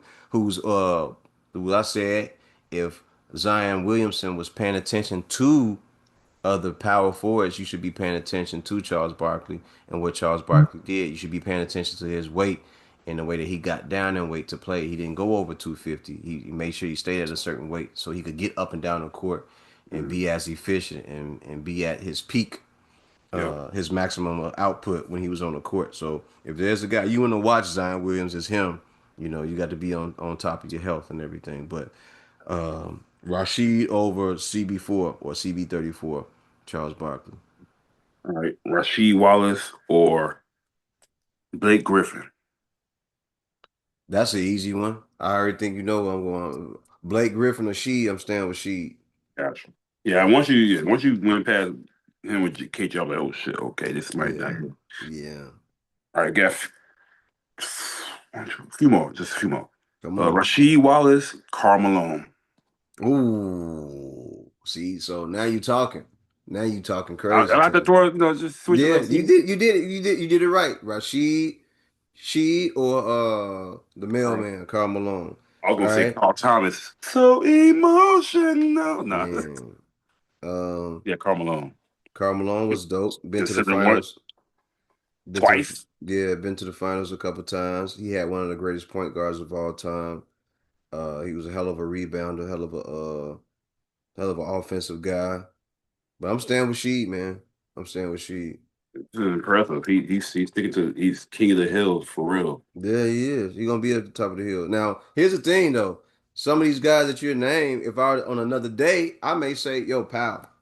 Or Yeah. I may say, nah, Dirk was too cold for him. But Yeah. we Dirk the have to Dirk under one, Dirk Dirk and the definitely. KG one, I thought Yeah. he was gonna go either Dirk way. is one of them guys. Dirk is really one of them guys. But the thing about it is, all that shooting 3 pointers and shit, man. We know Larry Bird was doing that. But when she came in the league at 6'3", 250 pounds, he was doing that. He was doing that shit too, bro. Yeah. He was doing All that right. shit too. We got Rasheed Wallace. All right, versus Anthony Davis. Street clothes versus thugonomics. He said versus thugonomics, man. Ain't got no thugs out there, bruh. Get your ass out of there with that one, man. You crazy. Anthony Davis, Cole, dope. I'm standing with Sheed. I ain't gonna even go down the list. I'm just gonna say I'm standing with Sheed, man. Anthony Davis, you make me so sick not being healthy. That's supposed to be your spot. Yeah, Once he got there, that was supposed to just topple all of that shit, yeah, man. yeah. That was Like, supposed to be like, yeah, this my like, man averaged 25 and 12. He was this, he was that, and he was a defensive anchor, like all the great stuff. You held down the New Orleans what Saints was it? yeah. New Orleans New Orleans AD definitely would. New If he Orleans was, Pelicans, you held them down for as long as you could before you got ready to get up out of there and go hang out with LeBron. And then when you got to LA, you got the chip, and then just everything, the bottom just fell out of it. So she all right, a couple more. she happens. She happens. Rasheed Wallace, or Giannis Antetokounmpo. Give me she. Damn. I like Giannis. Giannis is the Greek freak is Skill wise, amazing. He's Rasheed is phenomenal. way better though. Like, yes. Huh? Said skill wise, Rasheed is way better. Way better skill wise. Giannis is a force and a beast on a court. But I'm staying with Sheed. Last and not least, Come on. Rasheed Wallace or Tim Duncan. Rasheed Wallace versus Tim Duncan. You an ill nigga for this one, boy. You an ill nigga for this one.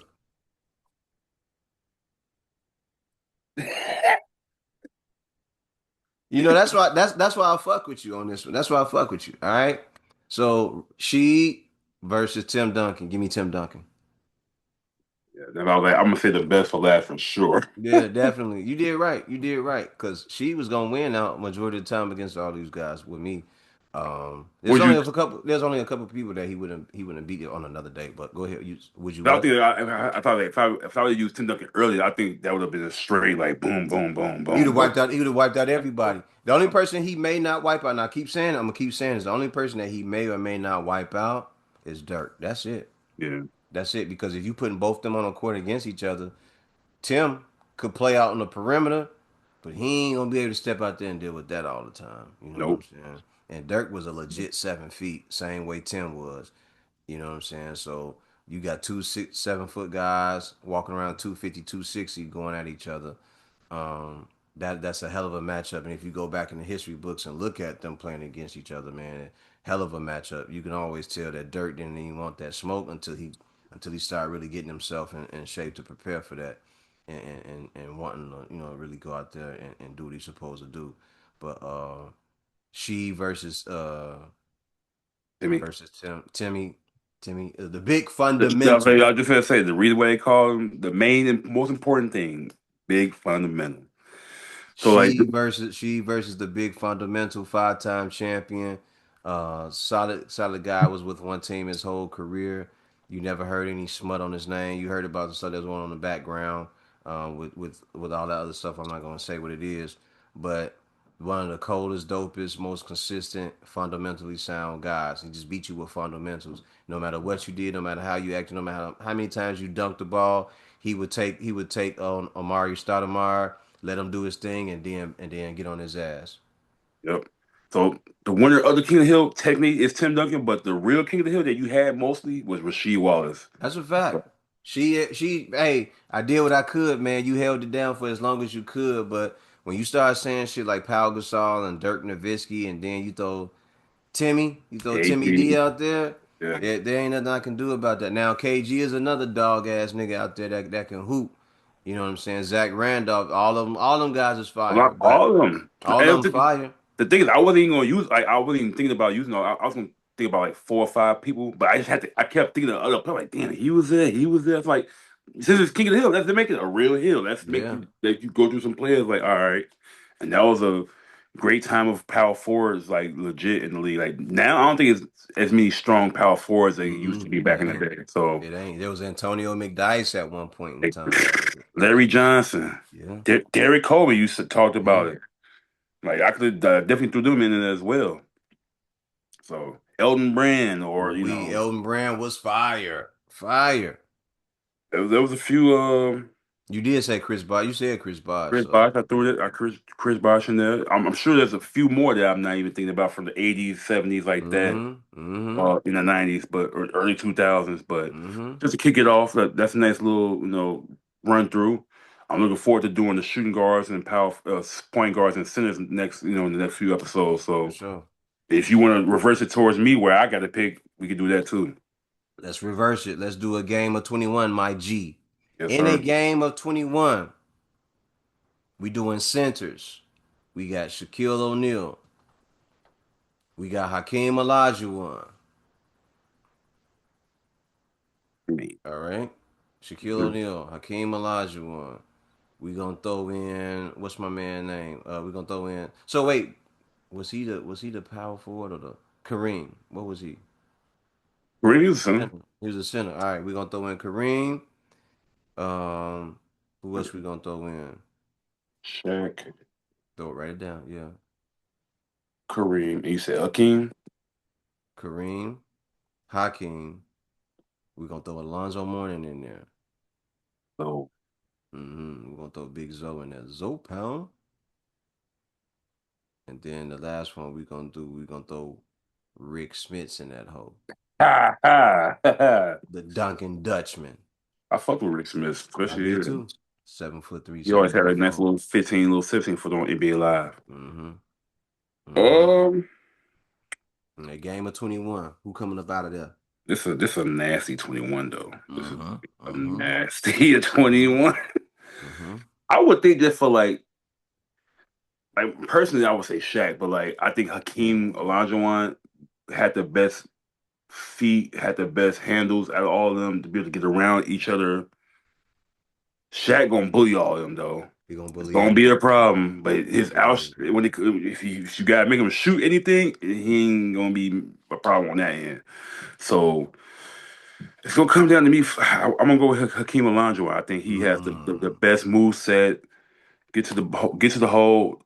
He blowing past all of them, most of them.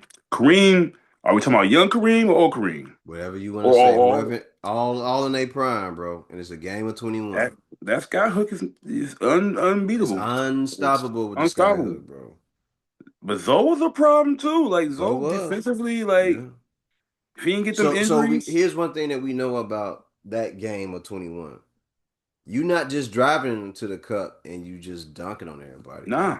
you're gonna be met with threats of force. Like they're not these other four guys are not just gonna let Shaq turn around and just bang on people all night. That's not gonna happen. Am I am I actually if you talking about like Orlando Shaq, he probably low key would beat them like because he was getting up to down the court. He can get move around. So it was like he was younger, leaner, more tone.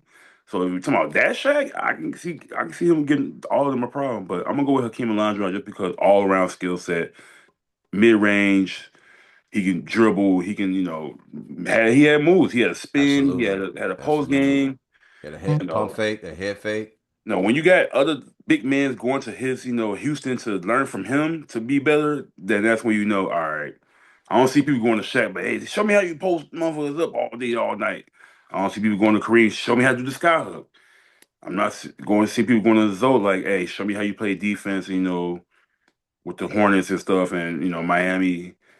and all that stuff. And he had some other like I don't know if his mental health problem, like he has injury problems and stuff too. So and then Yes, Rick Smith, a lot of talk about guys going to see Hakeem Olajuwon and work on that, get their feet movement together, and get their post moves together. Absolutely. and then Rick Smith, he cool. I think who would have been nice to throw in there to maybe get all of them hell is Vlade Divac though. Vlade would have been a nice little Okay. because he could shoot, he can move. He was a point forward center type. Well, he Okay. throw the ball. He can move. So I Yeah. think, but yeah, I got Hakeem the Dream Olajuwon as the winner of the 21. He would I come out accept that. 21. The next best thing I say, man, Shaq. I think Shaq would have found a way to bully all the motherfuckers in there low I key. accept that. I think Hakeem would win. Um, and if it were to do to happen again, I would have to throw David Robinson in there David as well Robinson. because David Robinson was one of them ones as well. So legit 7 foot guy, 260 pounds. But in that scenario, you got Hakeem Olajuwon winning. So would I. Yeah. Now I feel like you could do like let's say Shaq, Hakeem, Kareem. What about Nikola Jokic? Jokic. Oh, but that's for another day at another Yeah. time. We just talking about this current one. You know what Okay. I'm saying? True. Like True. I think he would just win that. All Hands around. down Yeah. every time, it's pretty much gonna be get keep the ball out of his hands every time he get the ball. You know that guy when we used to play 21 or 32 when the Yeah. guy would get the ball, he get the dribbling out toward the arc. Yeah. Somebody running behind him and knock the ball out of his hand. Like that's that guy. Like you need somebody. Everybody would be doing that, trying to get the ball out of his hands. He was the guy that he would have to put the ball out there like that, then turn around, hit people with his elbows and everything like that to keep you away. Definitely, but yeah, in this situation, I think Hakeem Olajuwon, the great Hakeem Olajuwon, two-time champion for the Houston Basketball Rockets, would definitely be the guy that would come up out of there with the W. So Shaq, don't kill us. Don't talk about us when inside the NBA.